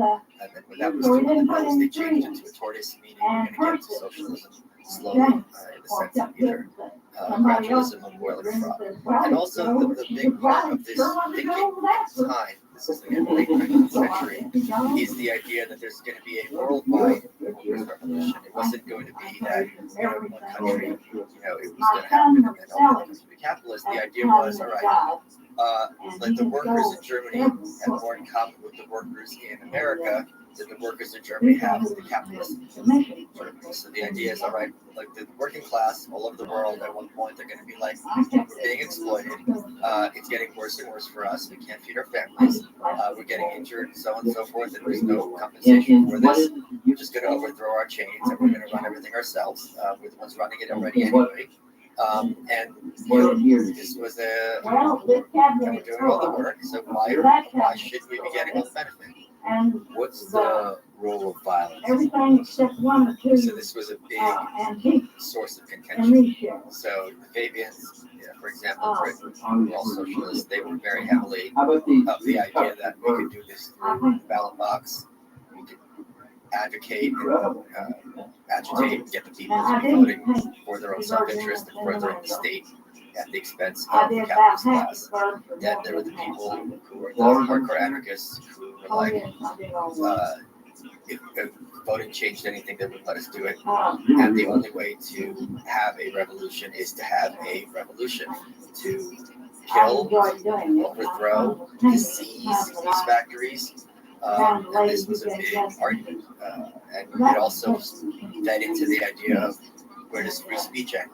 Is it legal to be giving speeches advocating for violence and revolution? Is it legal? Elon Musk, I discussed in the book, he published a book in the 1800s about how to build dynamite, how to build bombs. And this is a big free speech concern at the time, because now anyone in their own house can make a bomb and kill pretty much lots a of people. sideline. And this is something that was happening with enormous frequency at the time. And people tend to think, because we have these kind of prejudices, or really remember what's happening now, but this was World War II, World War I got started with the assassination of Arthur Cuthbert, and there were lots of people. McKinley's another one who I discussed with his assassination.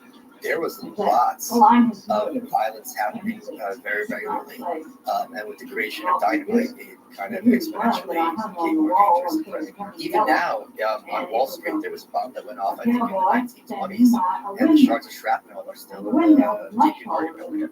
Yeah, I think if you were alive during that time, you think of yourself as an anarchist. Right. Where would you be? Would you be a socialist, communist? Which parties would you attend? Figuratively, The thing that was so interesting back then is there was a woman named Mabel Dodge Luhan, and she ended her days in Taos, New Mexico. She founded an artist colony, and she had an apartment on 9th Street, 5th Avenue in Manhattan. She had a little salon, and everyone got together and talked. And you have Emma Goldman, who's an anarchist, Margaret Sanger, who then advocated for birth control, and you'd have the people from the Wobblies, the hardcore labor unions, and everyone kind of ended up making in Manhattan, but he was friends with them all. So there was this very, very weird, with the birth of modernism in art and kind of modernist thinking, there was this idea of like, all right, like this was the first time where you could be intellectual as a class, where there really was this space for people who were thinkers, and they just sat around and being like, all right, like what are we going to do with ourselves? And you had it in modern art, you had it in literature, you had it in politics. So it was a very exciting time where people were like, all right, like everything is now on the table. What are we going to do with this? And they very much were aware that this was a break with, the pre-industrial revolution kind of modern labor. do you think for you violence would be compelling? No. First of all, it's too small. But second, I just Dynamite Is it doesn't done care for the about your photograph? size. yeah, but I mean retribution does, and I think I don't know, but to me, violence is the kind of thing where Working you a think lot. you're running it, but it's running you. Once you cross that line, violence sings its own song. So whenever I hear in contemporary times where people are advocating for, violent actions, it's like when you start a fire, you're not like, I'm just going to burn down this house. And there's many cases over and over of people who are building bombs or trying to assassinate someone or things like that, and it ended up literally blowing up in their own face. So, and violence doesn't really work necessarily because, if you have an assassination, you're not assassinating the presidency. If you take out, a president, there's another president instantly there. So what do you accomplish? Someone, husband, dad is gone. You replace him with someone who now is in a position to crack down and retaliate with even more violence. So the calculus for me is there. Would I be advocating for them? Who knows? But I don't know if I'd be about the space to be. I certainly wouldn't have the space to be a podcaster or like a media personality. That wasn't really a thing. To some extent, it was in the 1920s with the Algonquin Round Table and all the people from the New Yorker magazine. But they were all drunks. It was very much a weird kind of situation to be a thinker. You look good in lipstick, so. Thank you. I look at I don't know. You're not building robots. You could have been a Tesla, right? Okay. I didn't mean a car. I meant the person. I understand. Oh, thank you for explaining the way It doesn't really at all. Because you worked in Einstein. Because he was an immigrant. So I was working with an immigrant. Was No, you were a Tesla-like figure. There was already a Tesla, so you would literally Tesla. So I said a Tesla. Tesla. 59 miles out of here. See, Michael doesn't only make funny things. He It also wasn't safe then. It wasn't funny. mansplains things. It wasn't funny at all. That I agree with. Anyway, Okay, so yes, when you achieve. See, this is like I go did back it to like 1942. All right, About I'm downgrading 1942, from 9 down to an 8. there were lots of You can keep talking like this. Army planes going over. Five is a real possibility. All right, so vacuum is the kind of vacuum that's created with violence is usually That had the bomb site. feels with like with a harsher figure. So you don't think violent revolution ultimately leads to positive progress in the short term? Well, sometimes it does. The American Revolution, I think, was a positive example, and overthrowing the Tsar, which was done peacefully, was a positive example. But again, when violence happens, people get scared, and they want the violence stopped immediately, and that's a call for authoritarianism. And we see it time and time again, and they also want retribution. They're like, bring us back to normal, and they don't really worry about things like civil liberties or things like that. It's a very, and then it also creates this space for invasion from foreign sources, from demagogues. You know, like, oh look, they're killing us in the streets. Now you got to support me. It's a very deadly game. I remember somebody told me that I forget where it was, but they told me that from the very beginning it was obvious that communism was an evil system that would or a system that leads to evil. And to me, at least, that's not. If I had to put myself in the beginning of the 20th century or at the end of the 19th century, that's totally not obvious. They are trying to elevate humanity, the basic worth of a human being, of a hardworking human being, of the working class, of the people that are doing the work and striving and just really trying to build up society. It just seems like a beautiful idea. So I guess the question is, can you see yourself believing that the ideas of socialism, communism? Yeah, let's say if you were living in Russia. Oh yeah, easily. So first of all, I don't think anything's obvious in politics. It's not obvious that humans have rights. It's not obvious that liberty is better or the market's either whether you're for welfare state or you're for free markets. Neither of those is obvious. Both of them involve an enormous amount of thought and background information. So if someone says something is obvious in politics, they really mean something is apparent. Well, it's not apparent on its face that if we all get together and promote a society based on equality and we all chip in, that it's going to really be good for everyone. I mean, that to me is the promise of communism. And it was also very appealing to many people because it was new. So the idea was, all right, we've tried it these other ways. There's all these negative consequences. You have all these slums. You have people getting fired. And of course, you have women with 10 kids. And they can't feed their kids. And there's mortality. You don't have sanitation. You don't have food. Everyone's illiterate and uneducated. And then you're saying, look, we all chip in together, everyone will have clothes, everyone will have food, everyone will be educated, everyone will do their part. It's going to be rough in the short term period.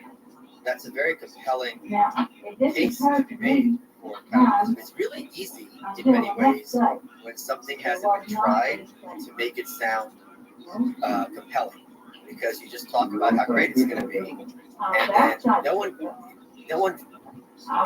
People always argue about like Venezuela and Sweden, like, oh, you want democratic socialism to be like Sweden.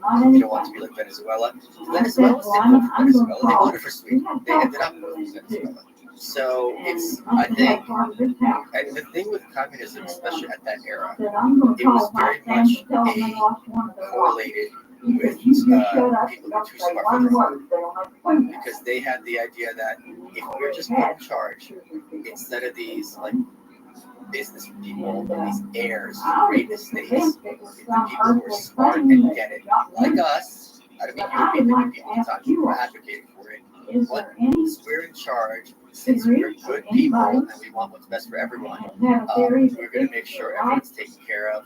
And they always talked about how much they care about the little guy, and so I'm sure some of them meant it a lot. Look, if the guy in charge is very much concerned with the little guy, he's not going to slip through the cracks, and it's just going to be absolutely great. And we don't have to worry about, the capitalist class just basically exploiting people and having these huge estates while these people can't even feed their own families. Since we have a little bit of momentum, can you steel man the case? At that time, I don't know if there's a rhyme and similarity to those socialism was implemented at that time and what could possibly be implemented today. But maybe you can dance with that too. The steelman argument for socialism is, if you have everything up to private industry, you do not have a guarantee that someone won't fall between the Has cracks. anybody said that? And the other concern is, in any other context, something if someone is, let's suppose, somewhere mentally ill, else? right, through no fault of their own, and they are, or someone's handicapped, they can't feed themselves or mentally disabled or something like that. If you have everything up to charity, you see this with like endangered species, right? Species that are cute, it's easy to raise money for them, protect them. Some weird kind of frog somewhere that no one cares about, you can't raise money for it. There's people's interests are what they find interesting. So if someone is someone who's like not socially appealing in some way, whatever capacity, they're going to fall between the cracks and they're screwed.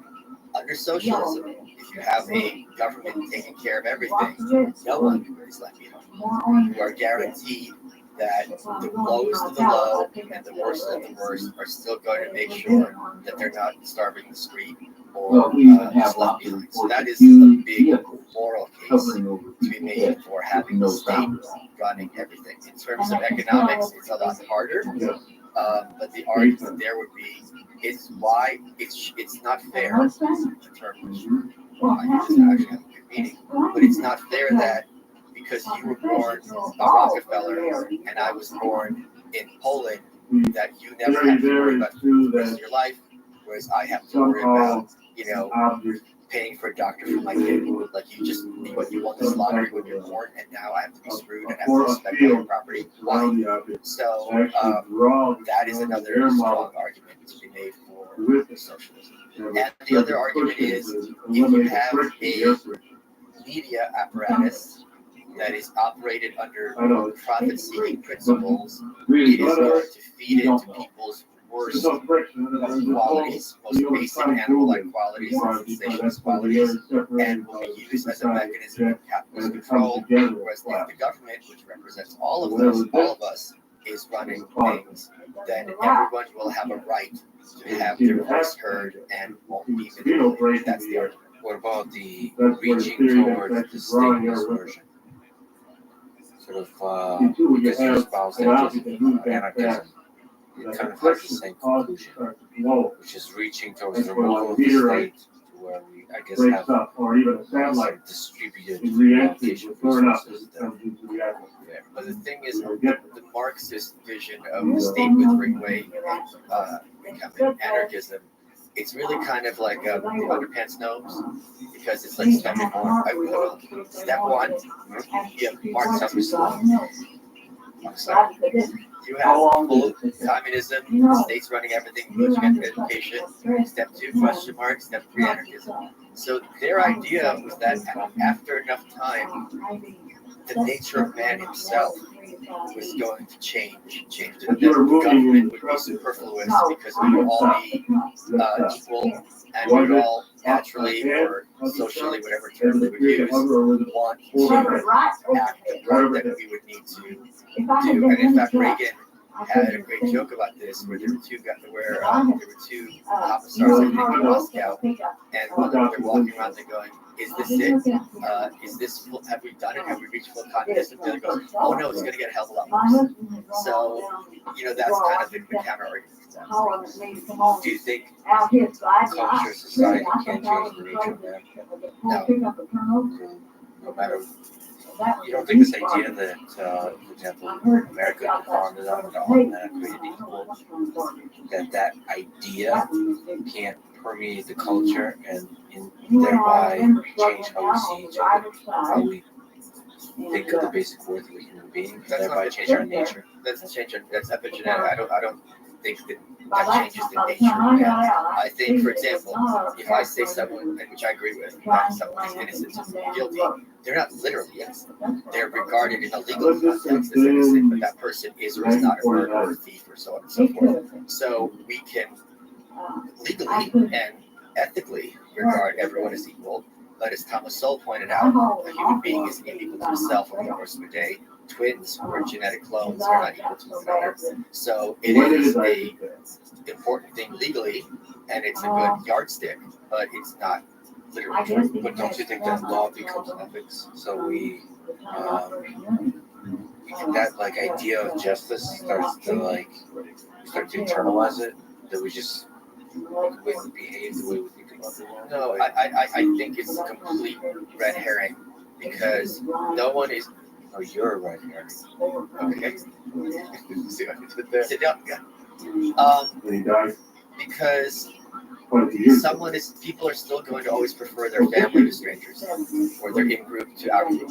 So in terms of you're going to have equality, that means it's going to not matter to you whether someone is your mom or someone is, someone down the street. And I don't see how that will ever become the case.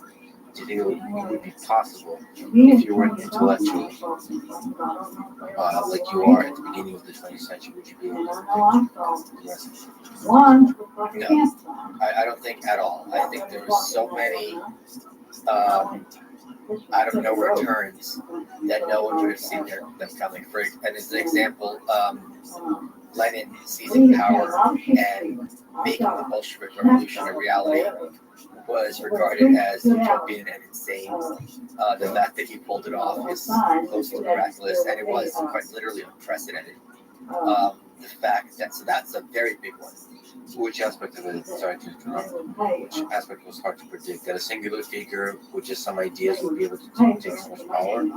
And maintain that power and remake that society so drastically, so quickly, despite such opposition. Also, not just a set of temporary protests by hooligans that lead to turmoil in the short term, but then stabilizes and literally changes the entirety of the society. Yeah, Ludendorff, in general, he's like, all right, we got to get the Russians out of World War One.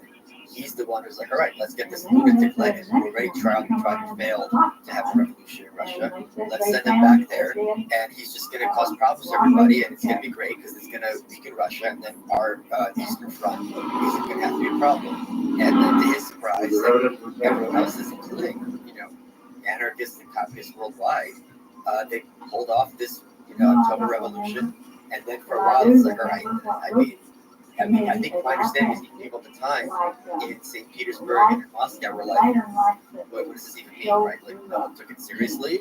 And then very quickly, you had the Cheka and the secret police and all these other kind of implementations of, the communist state. And people are like, oh, they're not messing around. But they're like, all right, this is not going to last for long. And, the USA, the US today, we didn't even recognize the Soviet Union's legitimacy for a very long time. They were going to diplomatic relations. And after a certain point, it's like, if you don't recognize Lenin and Stalin's government, who's the government of Russia or the Soviet Union, the Tsar, like, you have to recognize it. It's just that they're not going anywhere. So that was something that was not, I think, very predictable. The Great Depression, in retrospect, there were certain things that were predictable, but it was not at all the case that it needed to last as long as it did in the States, as FDR made it do. So there's all sorts of things. I mean, if they fought Germany's remilitarization, World War II could have been prevented. You could have the Treaty of Versailles, you have the hyperinflation, you have Hitler. These are all, I think, choose your own adventure moments where things can have gone in other directions. I don't believe this kind of idea. This is a very Marxist idea that history is inevitable, and once you start with certain premises, the contradictions kind of unfold. I think that's ridiculous. I feel there's power in the same cause out. Yeah. I mean, it's a fundamentally communist idea. No, I would Arbitrary redistribution of wealth. It's not redistribution. Well, at least I decide who's good and bad. Only I know this. And I mean, I am somehow getting funding from someone, right? Okay, listen, I have so much to teach you. Yeah, Michael, workshop. Yeah, and how many people do you think are employed? They're slaves. Yeah. I don't know how many elves are in the workshop. I think the rest of them. So anyway, and the red colors and everything. Is that the biggest holiday of all time? Like just in terms of intensity of the festivities? No, I think Christmas is a very recent phenomenon. I think historically it was not a big deal. No, I know historically it's not been, but in terms of how much it captivates, how intense it is, I guess from a capitalist perspective, like how much is going on, how visual it is, how intense it is. I think how grab the whole population. I think because the idea of Christmas is probably one of the most powerful holiday ideas. Easter's probably up there. Easter's obviously up there because you have Christ resurrected, Christ dying, his resurrection. So that's kind of a big one. But Christmas is the symbol of brotherhood and kindness and magnanimity. You know, one of the things I despise about our culture is this something I'm fighting very heavily with this book, or at least attempting to, is this glorification of cynicism. This kind of like, oh, you like this song, that's cute, stupid. Whereas Christmas is the one time of year where you can be happy and joyous and kind, and people don't get to roll their eyes at you. They get to stop being too cool for school, and they get to be like, you know, I enjoy your friendship, you're my sister, my brother, my dad, my mom, whatever. And it's it was Iran's favorite holiday. I adore it, especially Christmas in New York. And it's just this idea of like, even though we're cold and it's dark outside, you know, it's still this kind of like, it's still cozy. And let's hope the next year is, because with Russians, dinner Santa comes on New Year's. So it's kind of like, let's make this next year even better. So it's very much the holiday of joy. And like love for family, for friendship, and kindness and benevolence. Yeah. And like almost that whole rat race of chasing material possessions and all that gets put on hold for a brief moment. It all goes quiet. But it's also like giving people material possessions. Like, here, like, I value you. This is something that brings you joy. Yeah. Yeah, you write in the book, which, by the way, people should go get and buy right now if you support this podcast, or if you support the ridiculous outfit wears. The more books you buy, the more outfits he's going to wear. I've got my next 2 appearances on the show, assuming I don't burn this bridge. This bridge has been burning for a long time. We've been going across the road by canoe at this point. Next time we're going to be swimming. How the hell are you going to swim? You're made out of lead. Yeah, that's true. Get dragged across by rope. Okay. You write in the book, cynics like to lie and call themselves realists, hoping for positive outcomes can thus be dismissed as being naive or utopian. Can you elaborate on this point, just like you said right now? It seems like I don't know if it's a fundamental characteristic of our society today or just societies throughout history, but there is a cynicism. You write in the Soviet Union, it was really, there's a deep cynicism. But there is a cynicism today as well, at least in the public discourse. Yes. Why does it happen, and how can we fight it? I think it is easy to be like, everything sucks. I had my friend Lux, she was a blogger. She was an author because we worked in media, and she's like, if you're ever at a party and someone starts talking about a new app or website and you don't know anything about it, just say, oh, I was on that for a while, it sucked. And that's all you need to say. I like Lex, that's a great line. But I think it is, and especially I'm sure you experienced this as well with your family, I certainly did with mine. There's this idea, especially in Russian culture, but in American culture to some extent as well, where if you have aspirations, I remember there was this show called Russian Dolls. It was, oh, I just got it. Like the Russian guy. Okay, I just got it. That's the name. Okay. The show was called Russian Dolls. It was about Brighton Beach, which is the Russian Jewish neighborhood in Brooklyn. It was supposed to be their version of Jersey Shore. It was a Lifetime, and it had no ratings. And I remember the last 4 episodes, they had to burn them, so they just ran it through like 8 a.m. to 10 a.m. every day. And there was this one scene where one of the girls, I forget her name, probably Natalia, and she'd been in college, and she had been wondering what she wanted to major in, right? And this story was so perfect, I'm sure I've told you before. And she took an aptitude test, and she went with her mom to get like mani-pedis or something. And she goes, Mom, I've had like 80 majors. I didn't know what I wanted to do. And she goes, I took this aptitude test. It really made sense to me. I am going to go to law school. I want to be a lawyer, and this is something I enjoy. And the first thing out of her mom's mouth is how you do it. And the girl, and I really related, because if you didn't have this Russian upbringing, you watched it, you would think her reaction was completely insane. She just lost it, just screaming. She's like, People pay for law school all the time. I'll figure out a way. Why is your first reaction to look for a problem? Why is your first response to be like, oh, wait, are you sure you've thought this through? I have been struggling with one problem for years, what I wanted to do for a living. And now, like, as soon as I solve this one big problem of identity, your first reaction is like, let's find a new problem. Why is that your, instead of let's figure out how we're going to pay for it? And that kind of approach is so deadly, and it gnaws at you. And I don't like giving people advice because who the hell am I? And also, if I don't know the context of the problem, I'm not going to give advice. But this is a piece of advice that I do feel comfortable giving. If you are someone who has around you people who, as soon as you have any accomplishment or any hope, that their first reaction is, well, what about this? You have to get rid of them or sit them down, maybe give them a chance, because that is something that is so demoralizing, and it drains you. And it's like, you know, the example I use all the time. I say, if you want to be an author, right, you can go to any bookstore and look at all the shitty books, like the White Pill, and you can say to yourself, I can be this shitty author. You don't have to be Hemingway. People should buy your book. It doesn't take much. It really does not take much. That's what shitty writing is all about. And boring. Yeah, you can just pick a random period in history and just write a bunch of crap about it. And put a pretty stamp on the cover and just go.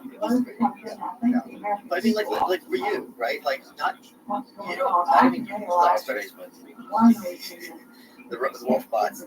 There's lots of stand-up comedians who aren't Jerry Seinfeld, right? If you want to be a podcaster, you don't have to be Joe Rogan. You could be someone who's got a medium audience and are enjoying it. So, like, the idea that, like, something has to be, you have to be a massive superstar or you're there is also ridiculous. That's cynicism. I mean, you could even be a failed comedian like Dave Smith. This generic name I came up with as an example. I think he has like a podcast. Yeah. Not very funny. I don't know why he would call himself a comedian, but maybe he's being ironic. Don't you think? Yeah, so you could do something special. I remember what you did when you were in the movie theater. I don't. Oh, can you explain the jokes? I'm not explaining jokes. I'm wearing lipstick. Isn't that enough? Now I remember what you did to me in the movie theater. You wore lipstick that night too. Not when I was done. For sure will think this feels like a gay porn. Like a very long intro. We're not wearing pants. Yes, there's many reasons why this is and the outfits, just everything about it. My friend, I have stories. I don't have a friend. They're all suspiciously named either Lex or Lux or something. Like you lack complete creativity, just like in the writing group. Or lots. Yeah. It's like you didn't even use like the source. You put the same words over and over and over. The sad thing about the cynicism is like, I don't think it's just a Russian thing. You know, let me because I didn't finish what you were saying earlier. In America, it's not just a Russian thing. In American culture, if you have like a sitcom or a musical, it's regarded as less legitimate than a drama, right? Like if something's got to be about someone struggling or someone suffering, whereas if it's like a joyous, happy story, like maybe something like Pixar, right? Like sure they have conflict and they're going for something, but it's the overall background the universe is very joyous and happy. That is regarded artistically as less legitimate than something which is dark and the background is despair. And that very subtly sends a very, to me, pernicious message that that what's real is despair and happiness is the aberration. And I think if you have that as your mindset, you're setting yourself up for maybe not failure, but certainly not happiness. Yeah, but that's in the figures, the ideas that the culture holds, but in the local personal life, parents and teachers, that still happens a lot. In Russia and here, just my whole life, especially because I'm a weirdo, I've been kind of told to basically be less weird. Be so Barney was there's a kind of sense in where there's a certain path you're supposed to take in life, and every time you have a little bit of success on those very specifically defined paths, you're pushed to do more and more and more on those paths, as opposed to celebrating the full complexity of the weirdo that each one of us is. I certainly am. And just teachers and friends, and certainly family, have constantly been very cynical about my aspirations, my dreams, and so on.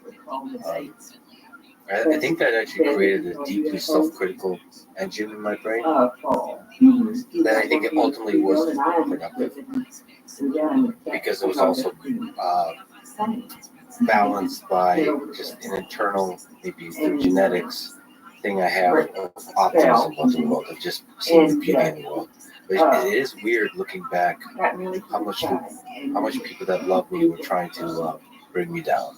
Yeah. It's so strange. It's also very hurtful for me because when I graduated college, it was important for me to be self-made and not take money from my family. And I remember my grandma, this was a huge argument, an ongoing argument. And one time she, as she was leaving my house, she slipped money in under the door and I threw it out, and it made me so angry. Or like 1 year for my birthday, she gave me I think like $500, which was a lot of money, when you're like 22 or 23, and I was so pissed because that told me that they didn't believe that I'd be able to feed myself or make it on my own. And I understand their mindset, but it's like I wasn't, I was never hungry. Like maybe I couldn't. I remember I'd have to wait on the subway because I couldn't afford a cab. So that was a sacrifice I had to make. I had to wait that half hour. So it was a huge source and remains a source of enormous attention. And I think also, I'm sure speaking to your upbringing, in their minds, unless you're going into an office, you can't pay rent. Doesn't make sense. But there's just like you said, forget the office, forget all that. No matter what, there's always, whatever you accomplish in life, you're always negative about your current position. You always come up with another problem, just as you said. I was always, it's like a self-generating problem box. Yeah, I remember I didn't speak to my dad for a few years. Then I'm like, let me give this guy another chance. And in that time period, Harvey Pekar, the author of Subject of American Splendor movie and author of the series comic books, he and I became friends, and he was writing a graphic novel about me. And when I met with my dad, I'm like, someone's writing a book about me. And he goes, I know. So, and it was one of those moments where I'm like, wow, you're an asshole. And not the kind of asshole I am. You're just like not a good person. And I don't know or really care what the motivation, or if there was no motivation, but the visceral emotional reasoning for that. But that kind of thing is something I, much later now in life, have absolutely no tolerance for. But in my own private life, I try to forgive and love those people. But it is, there have been a few in my life like this, and I think they are incredible people. I love to see it, but they're flawed. So I try to forgive them. That said, it is true that the people that are close to you, especially family, have a disproportionate psychological effect on you. So you have to be very careful having them in your life. Like, one thing is to love them, and the other is to actually, allow yourself to flourish. Surround yourself with people that help you flourish. And like you said, the advice there is really powerful, especially early on, to have people that believe in you and whatever crazy big dreams you have, that pat you on the back and say, you got this, kid. And so here's the other thing. If you try and you don't make it to that Rogan level, it's okay. Like, I have several books that I've written that are on my hard drive that have not been published. And there were a lot of work. And it was really disappointing when they went out and no publishers were interested in. Maybe I'll publish them, maybe I won't. Point being, it's fine. I tried. Like, one is a lateral level. Does that have a guy in a sand outfit? But you trust me, Asking people to send you gay pornography. He's calling me up all hours of the night. I people being born. I need some ones. I only have zeros.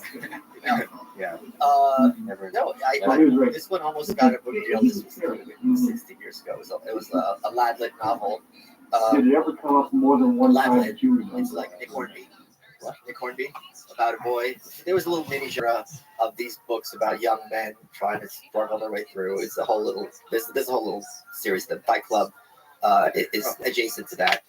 It's not literally Ladlit.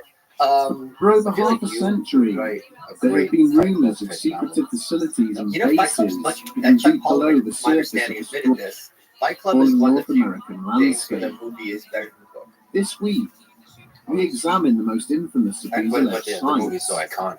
an underground Yeah, for sure. base believed to be But situated near the still, town of isn't there a Dulce deeply like in philosophical? Mexico, It's kind of like David a Foster Wallace modern-day novels, mystery doesn't it? which Doesn't lies Fight deep Club capture some beneath moment the in time mesa. that's very kind I of was hanging out with Kurt Metzger like a couple weeks ago, comedian, very failed name drop? Yeah, hey Kurt. Watch out. And he had this great story. He was hanging out with Patrice O'Neill, the late comedian. Name drop. One of the great comics of all time. And Patrice goes, Kurt was talking about how much he liked the book or the movie Fight Club. And Patrice like, that is the whitest book on earth. He goes, your problem in life is you don't have enough violence. Your problem in life, you need someone to beat you up. That's not a problem for me. Yeah, well, but still, it is a very white book, but it still captures a kind of anger and an angst and a certain subculture in society. Yes. That's really powerful. That probably led to, in some part, to the thing you wrote Bringing about his in your patrol writing. car Oh, for to sure. assault, I mean, it was this kind of Gabriel like, there's Valdez that line in stared the out movie through where the driver's side window at the dark Edward Norton mass says, I'm a lying 30-year-old not far boy. from the side of This the kind of road, question of and what is then it? cursed Started under being his Matt breath. Walsh, but what does it mean to be a man, right? What is For the briefest masculinity of mean? moments, Why are so many he men tried to so, at convince such a young himself age that the most feeling sensible so course of lost? action This would be idea to that like if I simply fill my drive house with on nice away furniture, from that's this still not going to be place fulfilling and to to anyone. ignore what he had seen. Matt Walsh is. He's from the Daily And yet Wire. his He's a Daily curiosity documentary. What urged is him it? to exit the He vehicle, I don't know who he to is. conduct So a Matt closer Walsh inspection is and someone who works for the confirm what Daily his Wire, instincts and fears and were he just telling recently him. did a documentary called "What Is a With a Woman?" heavy I think it was sigh, called. And he the went out to patrolman lots of used people his working radio in to gender inform the theory dispatcher and of his all that location thing, and he asked them before to opening the go to the driver's side side door in and Africa making his way drive across the and scrub. to talk to people about transgenderism, Deep non-binary, down, which is a word I know he you had hate. known what he And the would documentary find was before he even reached the surprisingly well carcass. done. Is that like A cursory inspection confirmed that this cadaver had been left just like the Well, others because who had Matt is attended very upon. aggressive A on series Twitter. of diamond-shaped We follow each other, indentations had been and carved into various points of there the was a lot of arm, with opportunities several layers in of this skin film having for apparently been him to removed really be in like, an expert fashion. and instead, to his The credit, creature's he let the eyes, people nose, speak. and tongue were all And missing, it's possible despite it's there edited a being no certain way, sign because of it was any obviously wild edited. or But predation having when he just taken asked me, you place. just defined what for me and playing dumb. It was We're not almost playing dumb, just certain saying, that the what's your reproductive opinion? glands A would lot be of the people he was absent, speaking to were as well getting as a number of extremely other key internal agitated, organs, so it worked in all that kind removed of in what presented context as as a well. clean It and was not his sterile usual manner. style.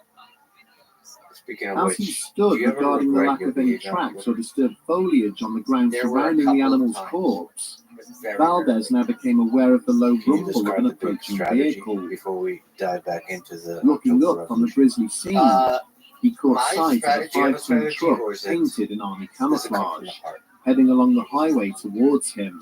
It comes from The transport I began want to to have slow fun. as it approached the point That's where he literally what it left comes his down to. patrol It's like, car. this is Its occupants returning the questioning gaze he had what offered is, as what they is, what is passed in there? before it pulled away at greater speed. I'm very cheeky. I have the holiday As he spirit, watched the even though dust it's cloud not- thrown up by its Look at that passing dog. I'm serious. I dissipate, did not sleep much last Valdez night. found I've been, himself because experiencing I a think whole the host of second time we talked, the emotions, third time, the second time, confusion, I stayed up a almost all small night. degree Oh, of I know. I keep fear, track of when you come and go. but Yeah. most So of all, my door he camera felt points to anger, the garage. So I directed know towards when you're those he leaving blamed for the or death of coming this home. creature, My camera points at for your the bedroom deaths of all the from slain the animals inside. he had found in But I recent should have months, told you that now. and the wider falsehood There, that let me their ask you this, slaughter had this been is used to bothering me. perpetuate. There was a chair that you threw out, A lie fabricated for one and I was purpose looking at my and camera one and I'm like, let me purpose see when you only, threw this out.